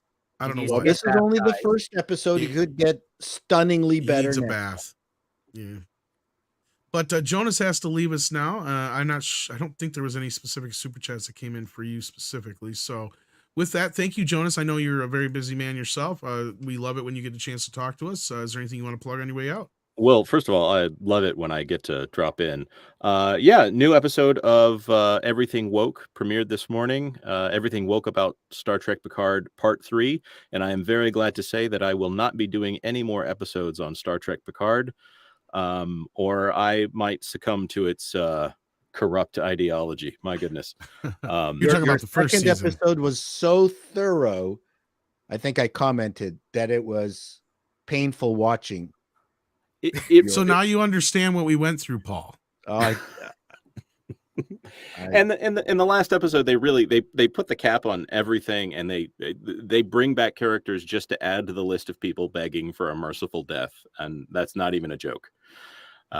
So that being said, my next one is back to Disney, and something that flew under the radar about a year ago because of Chapek and DeSantis and some other things that we're still talking about today. So next week, it's back to corrupt children's content. So thank you very much for having me, gentlemen. And I'm glad to provide that what in the world perspective as far as Mandalorian season 3. Catch you later. Bye, Take care, sir. Take care. Bye. All right, let's see what you guys are saying out there in the chat. We've got Mecha J, who says, watching Disney continue to make bad decisions after another has been way more entertaining than anything they put out in a long time. Well, definitely more entertaining than this episode of Mandalorian, I'll say. Because I was just not impressed, sadly. Doesn't sound like too many others on the panel were either. Then we've got Mihan, who says, just caught, I think he meant, an early screening here in Sweden of The Whale. Loved it. I felt numb after the credits rolled. Has anyone else seen it? Script? No, I haven't seen it. Has anybody else here? I read the screenplay a couple years ago. I enjoyed it. I am looking forward to the movie. I just haven't got it on my schedule yet. Is it really shot in 4:3? I thought I saw something and it was like, what? That's the first I've heard of it. It's the only way they could fit him in the screen. That's what I was wondering, is if that's why they shot it like that. Oh, no, it'd be offensive to shoot a fat person in widescreen. That's right. Exactly. Yeah. I can confirm it's filmed in 4:3. That's what I thought. Yeah. Why? To box you into the claustrophobic nature of his life? Yeah, probably. I guess. I don't want to watch that movie. It's probably too close to home. You think I'm joking? Yeah. Well, I haven't seen it yet, so I will have to. Not at the top of my list. Yeah, but it's Darren Aronofsky, so I'm sure it's going to be quite the gut punch and extremely good, as most of his films are or tend to be. But it's I'm sure it's a rough one. All right. Well, then we have a Second Frost here who says, saw Puss in Boots with my boy. Expected another disappointment, but was blown away. Classic storytelling, inspired animation, and amazing villain. Oh, fantastic. Glad to hear you had a great time. Indeed. Script Doctor says, would you consider a stream or special someday talking about what, if any, pressures studios place on writers to conform to a narrative? This one's for you, Script. It's funny that you mentioned that, Pinochet. I've actually got an interview I've done with a fellow executive and creator, which will be dropping on my Patreon in 2 weeks, where we talk about things orbiting that subject, but I'll probably be reaching out to some other people that I know to further address that. It's going to be a little tricky because some of them, like myself, we work when we can, but we don't want to do anything that's going to rob us of potential future jobs. So I have to be very careful with some of those other interviews. But that stuff is going to be dropping on my Patreon in 2 weeks. So if you're not a member, feel free to sign up, and you'll get to see that unedited raw interview and discussion that I've had with this special guest. Oh, there you go. Awesome sauce. A Marcellus says Aldous Hodge is a very good actor, wasted in Black Adam. He would have been a great Black Panther replacement or a new Blade. He's the right age. Well, yeah. You're not wrong. He would have been really, really good at that. He was wasted on this. The guy who played Hawkman? Yep. Yeah. He was pretty hip, if I can use those words. I think that may be a fly. Out of he was date fly. term. He was very fly. That was kind of racist. Maverick Christian says, pretty sure all that red blood in Blade would have made it R-rated without the cursing and nudity. That's the thing, Maverick. It depends. The threshold was set by Evil Dead 2, so Blade did not have nearly as much blood as Evil Dead 2. So no, the Blade had more going for it than just that. Like people, I was amazed at how much violence was in just like the opening episode of Hawkeye. There's blood splatter on the wall and everything. So I'm like, well, if they can get away with that, then I'm not as worried about that part of Blade. I'm just worried about what they're going to do with the character in general. I fucking care about because you can still make a decent violent movie like that because it doesn't need to have F words and nudity in it, and you can get away with a PG-13. You'd be surprised how much you can get away with in a PG-13 if you make sure you keep those other elements out. You don't have to have Blade flying four letter words or anything. So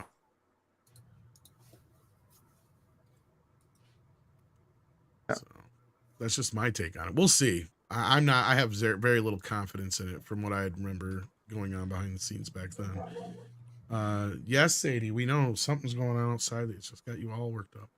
Mecha J says we should also remember that people who worked on these projects at Disney, Lucasfilm, and Marvel, like most of Hollywood, blame the audience when they don't do well. They torch that bridge. Well, they're still trying to use that play though. Oh, I mean, I just did a video on that, and I actually got some fairly amazing comments from subscribers because my question was, how could Disney have introduced Halle Bailey differently? And rather than being snarky and everything, they actually provided some really good ideas of just how they could have ameliorated the Little Mermaid introduction. Some very good ideas, which I was surprised that Disney marketing did none of. Oh no, Disney marketing doesn't do any work. That'd be them earning their paycheck. That's forbidden to do at Disney marketing. Yeah, so I was quite surprised. I was very proud of my subscribers. They were good. Good denizens. Good denizens, yes. I have very good denizens.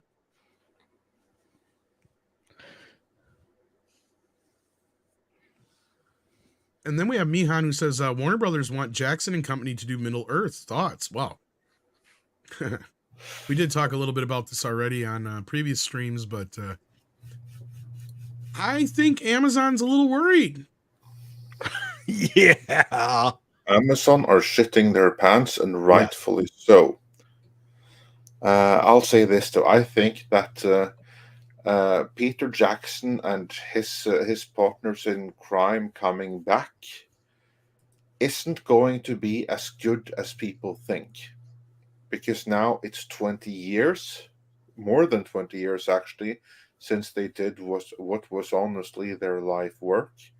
I think that what we'll be getting won't be as good as the original Lord of the Rings trilogy.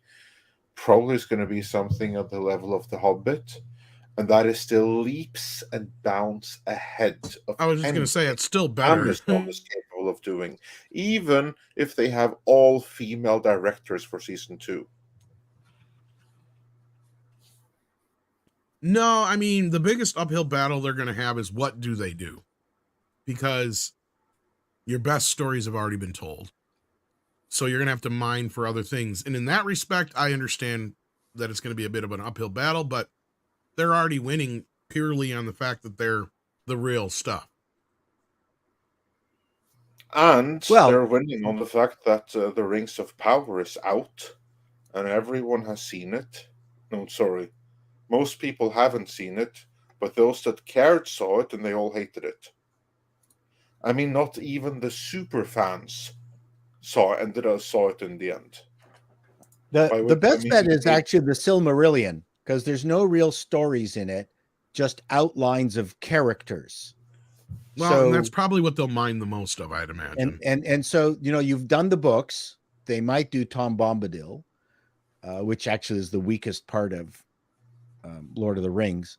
But the Silmarillion is really the key, because here's this character, here's the relationship, here's their history. You could not easily, I could never write it, but I mean, I could imagine how that character could be created and a story created around them, because it's not specific. So anyways, you'd have to have, good people, good writers, if there's any left. I feel better about Peter Jackson and company being involved. And I get where you're coming from, Andre, that it's been that long. And even people have brought up The Hobbit. And I got to remind people that basically Peter Jackson was making Guillermo del Toro's Hobbit is what he was doing. Yeah. You got to keep, I don't hold that against him. I have yet to see anything in recent years that he's done other than like documentaries and stuff. So until he actually brings something to the table and we see what happens, I'm going to, reserve my judgment on that part. But I still think it's a lot better deal than what they got going on over at Amazon, because there's a lot of potential here. There's so much you can do. And we've even heard from like Robert Meyer Burnett, where there's still a bunch of the original films that has never seen the light of day. So, I mean, who's to say that they can't either use stuff like that, or we may get, extended cuts of the original films to help launch some of this stuff too. That honestly would be the best thing they could do. Launch the extended cuts. I mean, cut it into like a TV series and drop it that way. There you already have something that is amazing, that fans already love. And now for the first time, you'd get even more of it. If they wanted to completely and utterly humiliate Amazon, that would be the way to do it. Oh yeah, I agree. And that's the thing, is it's not going to be too hard for them to do that. And they really almost have to go out of their way to make something horrible. As long as they don't make it woke and shitty like Amazon did, they'll be fine. As long as they stick to what is in the books. And like you just said, Paul, there's a lot of room for interpretation as far as things you can do. There's just descriptions and things like that. As long as you stick with that, that's the thing the fans give a shit most about, right? They don't even care so much about certain deviations, as long as it's what is there is what it's supposed to be presented on screen. And that was the biggest problem with most people in The Hobbit, is when they added so much more to the story that didn't need to be. Well, right? There's nothing in The Hobbit, actually. It's not a very good yarn. Well, it's a good story, but I think the sad part is that the best of it is in that Rankin and Bass animated special. Like, they do a pretty darn good job of distilling it down to what it needs to be. That's because it's such a short story. The problem with Peter Jackson's Hobbit trilogy is that you're dealing with 9 hours of story time, 10 in the extended version, for something that you can perfectly well tell in 90 minutes. Exactly. Like I said, it should have been one good movie and that's it.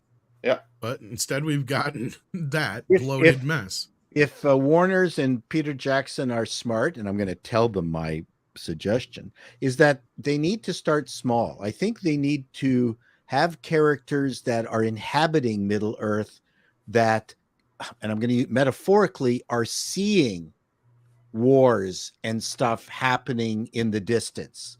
So that, very similar to Kurosawa's movie where they had the janitors, which actually George Lucas borrowed for C-3PO and R2-D2. It could be a Xena warrior princess thing. Again, I'm on this. Were you talking about Hidden Fortress? Kung Fu kick. Yeah, I'm on this Kung Fu kick where you could just have a couple to 3 characters that are wandering through Middle Earth, having adventures, and then build on that. Don't start off trying to make it giant and bombastic. And I think that's kind of what they're doing with the War of Rohirrim, even though that was completely done to hang on to the license. No, it's coming out soon, either next year or this year. Can't remember which. I think it's later this year. But I think that's the key, is let us enjoy Middle Earth. Let's just enjoy it. They get the color and the drinking and the food choices. All that stuff is fun. Anyway, it basically comes out a year from now, and that's an animated set in the you Peter mentioned Jackson that. Lord of the Rings. That comes out April of 2024, and that's Warner? just around one battle. Yeah. So that's kind of what in a way is gonna. It's, even though that was in production and done before this other stuff, that'll kind of kick off their attack of Amazon's Lord of the Rings. And then from there, they've only mentioned movies. They haven't said anything about series, but I would think that they would be smart if they get a series or 2 in development for HBO Max, because that's what HBO Max or whatever it ends up becoming needs. And we brought this up before, is they've had great success with shows that have carried over from HBO, but they need something that's an original streaming series that really brings in the eyeballs, like a Cobra Kai or a Stranger Things type show. And I think Lord of the Rings could be that if they did something good with it. And they could just do stuff in the Silmarillion or in that Second Age and stuff like that they can't touch in the Amazon series and really stick it to them. I don't know. I know most of the stuff they own is in the Third Age, but still, I don't know as much about the ins and outs of all that business. Yeah, no, I will say that Amazon, you are right. Amazon were not wrong about their premise. They were just wrong about the execution. This whole Game of Thrones thing, that was mistaken to begin with. Yep. And they found the worst people they possibly could to execute the series for them. But a Lord of the Rings series set in that world, as long as you may remain true to the Jackson movies, is inherently not a bad idea. Yeah, one of the first things I would do is have any of the new characters walk through some town that's covered in Cheetos dust and go, "Wow, what happened here?" Yeah. Yeah.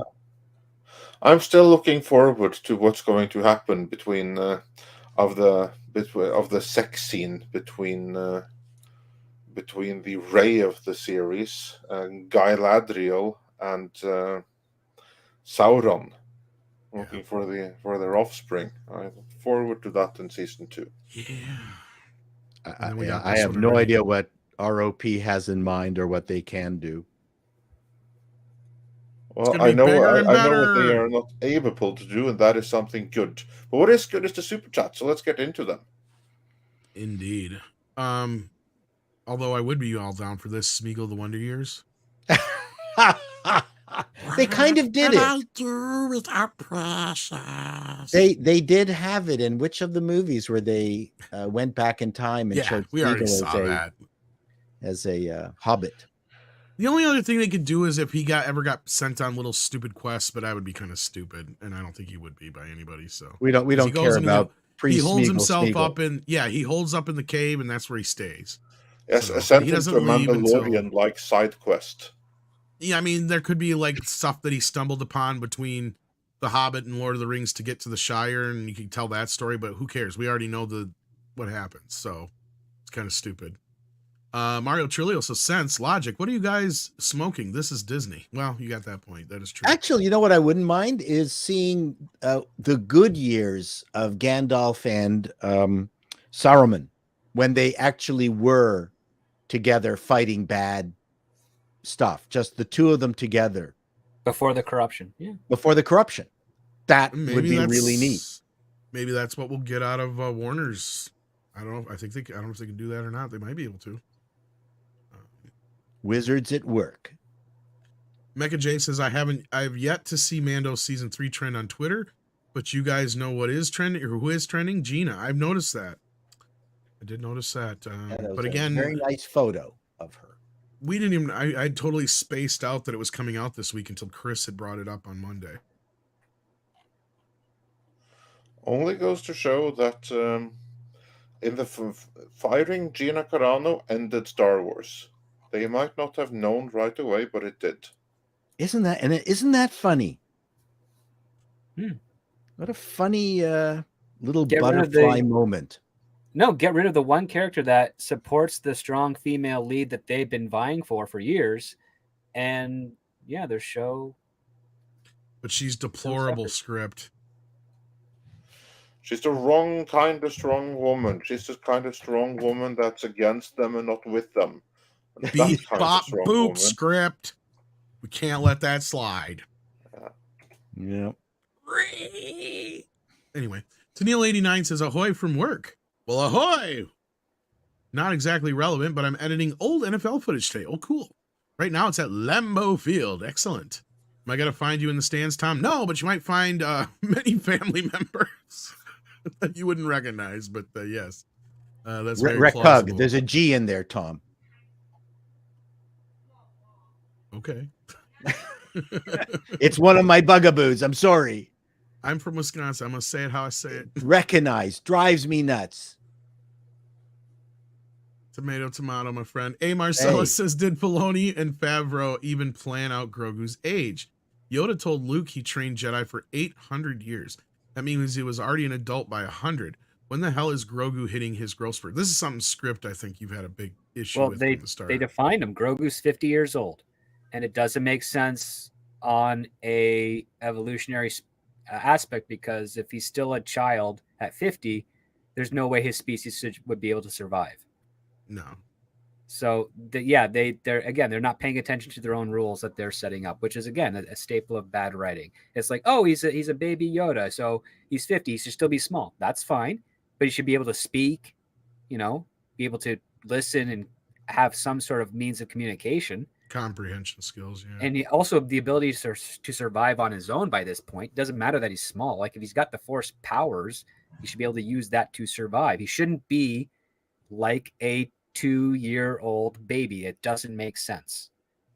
Yeah, he should be anywhere between an adolescent to a teenager, at least in his record. No, you'd technically be everything like an adult, because there's nothing to prevent him from absorbing information at the same rate as any other sentient species in the world, in the universe. That's true. And if he couldn't absorb information at the same rate as any other species, he would not survive, because he'd be considered a prey, not a predator. Which means he would have to be protected, but at the same time, you're totally right. Who's going to protect him? If they're age so slow and they develop so slowly, there's no way they could ever survive long enough to be protected. Yeah, this is something that I've been contemplating too. Well, I have not spent much thought on it, just like 50 years. An infant for 50 years.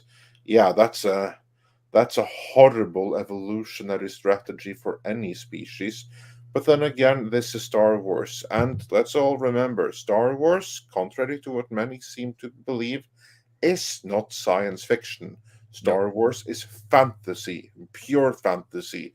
It just so happens to be a space setting, but it might as well have been medieval Earth. Well, and I at first was willing to give it the benefit of the doubt that he had been kept in captivity, hadn't been really taught anything, and that's possibly why. And I was just waiting for I was waiting for a Yoda moment. Because as we know, when Yoda first meets Luke, he fucks with him on purpose. I was waiting for a Yoda moment out of Baby Yoda where he flat out just starts talking and then Mando's like, what did you say? And he just starts talking, and he's like, yeah, I could talk all the time. Now he knows he can trust him, and we didn't have that. And he's continued to be a baby, because that may still come, like towards the end. It'll make more fucking sense, but at this point it's too late. Yeah. Sorry, Andre. Yeah, but I see what you mean, and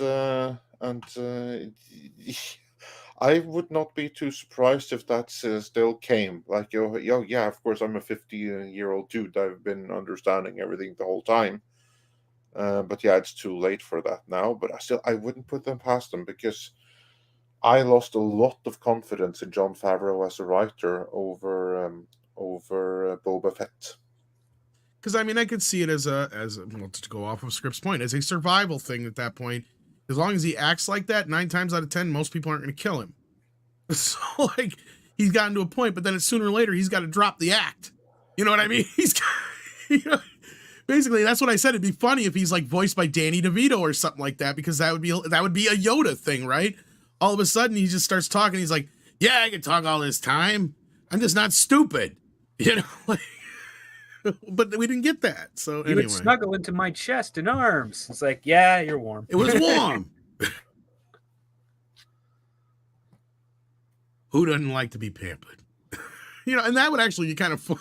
Really, it'd be like Baby Herman. Think about it for a minute.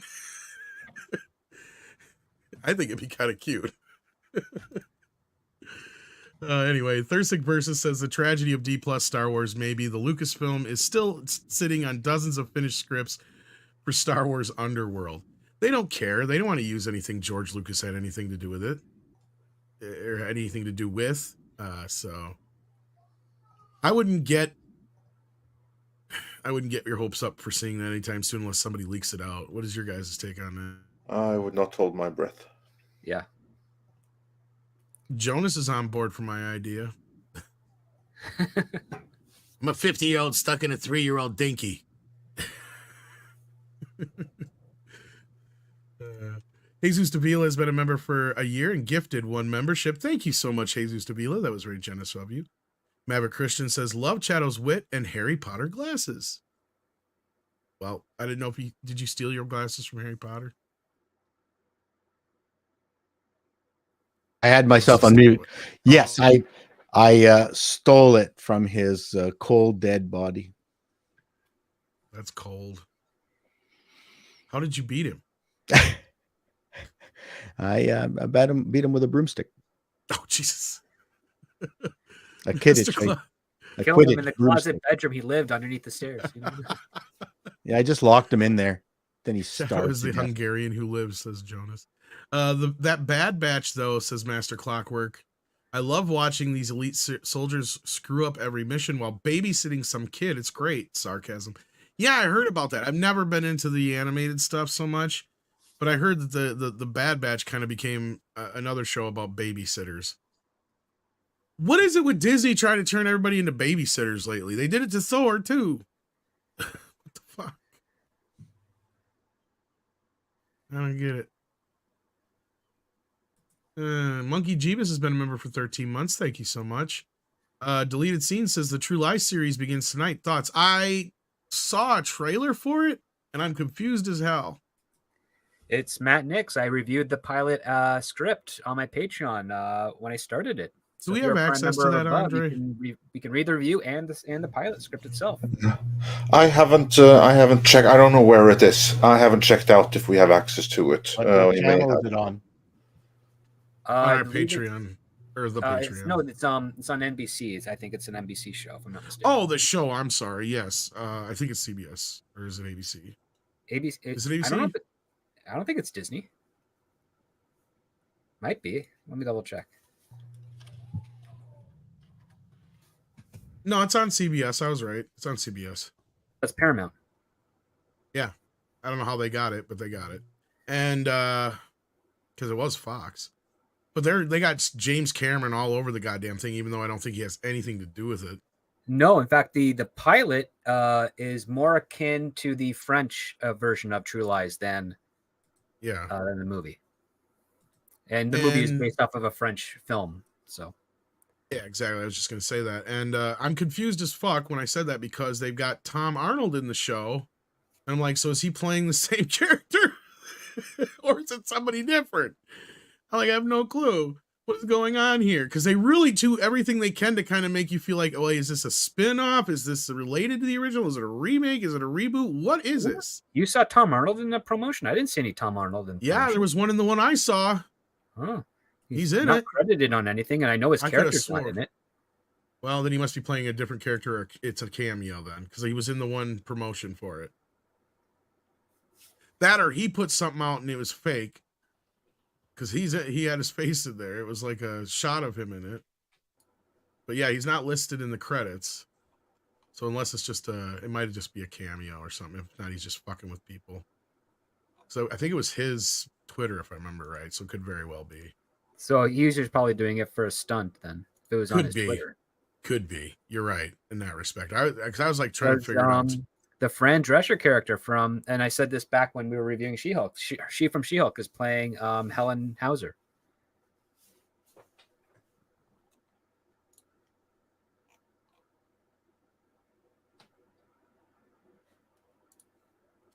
Yeah. Don't everybody gasp at once, you know. Jeez. Yeah, you mean was that the wife's name? The wife of Arnold Schwarzenegger's character, who was originally played by Jamie Lee Curtis, is being played by the Fran Drescher character from She-Hulk. And the picture from it, she looks pretty good. So it's kind of a sequel or what? I'm confused. It's not a sequel. It's an original series, and it starts from the very beginning where she finds out that her husband is a secret agent. And I guess she becomes a secret agent with him. Yes. Okay. Yeah, that's and her pretty skill obvious. set is languages. So she's a linguist. She knows many other languages, so she can translate. Anyway, yeah, they got Tom Arnold in it, so the ads can say Arnold is back. You've seen this? Show me. I haven't seen it. Deleted Scene says he saw it too, so I have no idea. I just asked Six if it was real or not because she said it was on her Twitter. But anyway, moving on from that until we find out for sure. Article 2, Section 4 says Warner Brothers Discovery mainly has film rights. TV is limited to 4 episodes. Okay, that's something Six would probably know because she's done all the digging on the Embracer Group, and we have something in the works for that. So we'll know more about that as we get into that, and I'm sure Andre will have more to say about that. Yeah, I'm doing a deep dive on it, but I haven't gotten to that part just yet. All right, so there we go. And then Shadow Dancer, the Red Mage, says the problem, Chato, is that Holly weirdos do not know how to live in our world. I don't trust them to understand living in fantasy environment.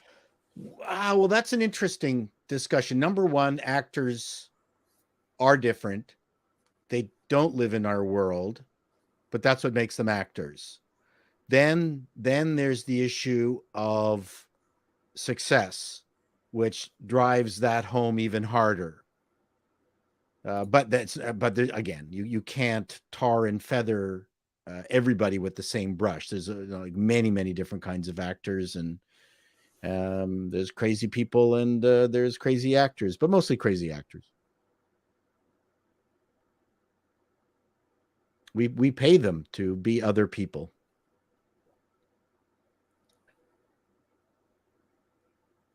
Yeah, and that's obviously going to affect some people.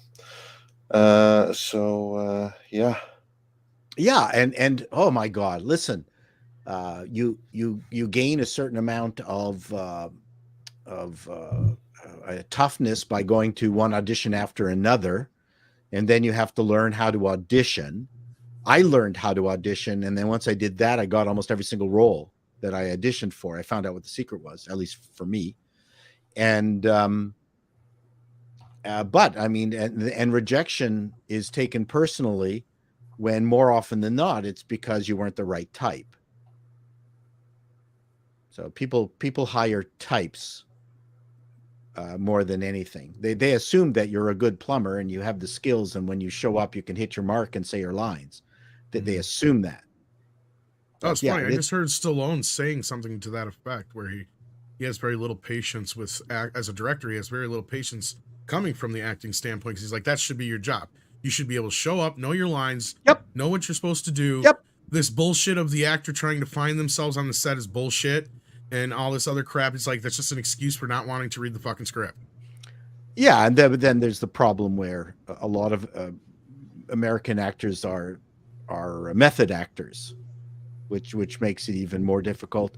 Again, you know, it's not unusual for an actor to not be confident. I've been in many plays where I was not entirely certain what I was doing until closer to it going live. It's, I mean, it's not an easy business, and it's rife with big egos, but also crushing moments at the same time. It's just stupid job, but I love it. And then on the point of Lord of the Rings, Tennille says, on Lord of the Rings, could the Shadow of Mordor approach work? I'm no expert, but my understanding was that none of this plot was actually in the books, yet it still felt like it could fit into Jackson's films. Maybe. I know nothing about it. We have to go into exactly what grounds they can cover and what they can't cover before we can answer a lot of these questions. But as far as my understanding is, anything that is revolving around Silmarillion, The Hobbit, or The Lord of the Rings time period and or characters, they have access to. That it kind of covers it as best as possible right now. So as long as that's within that region, I don't see why not. Right, Andre? Script? Anybody else? No? I can't really comment on that part. Sounds right, but wait for the confirmation for later video. There you go. And then we have Cinemal Journal, who says, I think Chato has a pitch there. There's a great fan film on YouTube about Aragorn called The Hunt for Gollum. Maybe a series could be focused on him. Yeah, there's a few people who brought up young Aragorn series already. So that's a plausibility. Yeah, all that is possible. I think that's a good idea. Yeah. I mean, whether or not it'll be good or not is yet to be seen. But yeah, you could have the Aragorn Breakfast Club. Yeah, you could do that. You could do that with your Breakfast Club thing.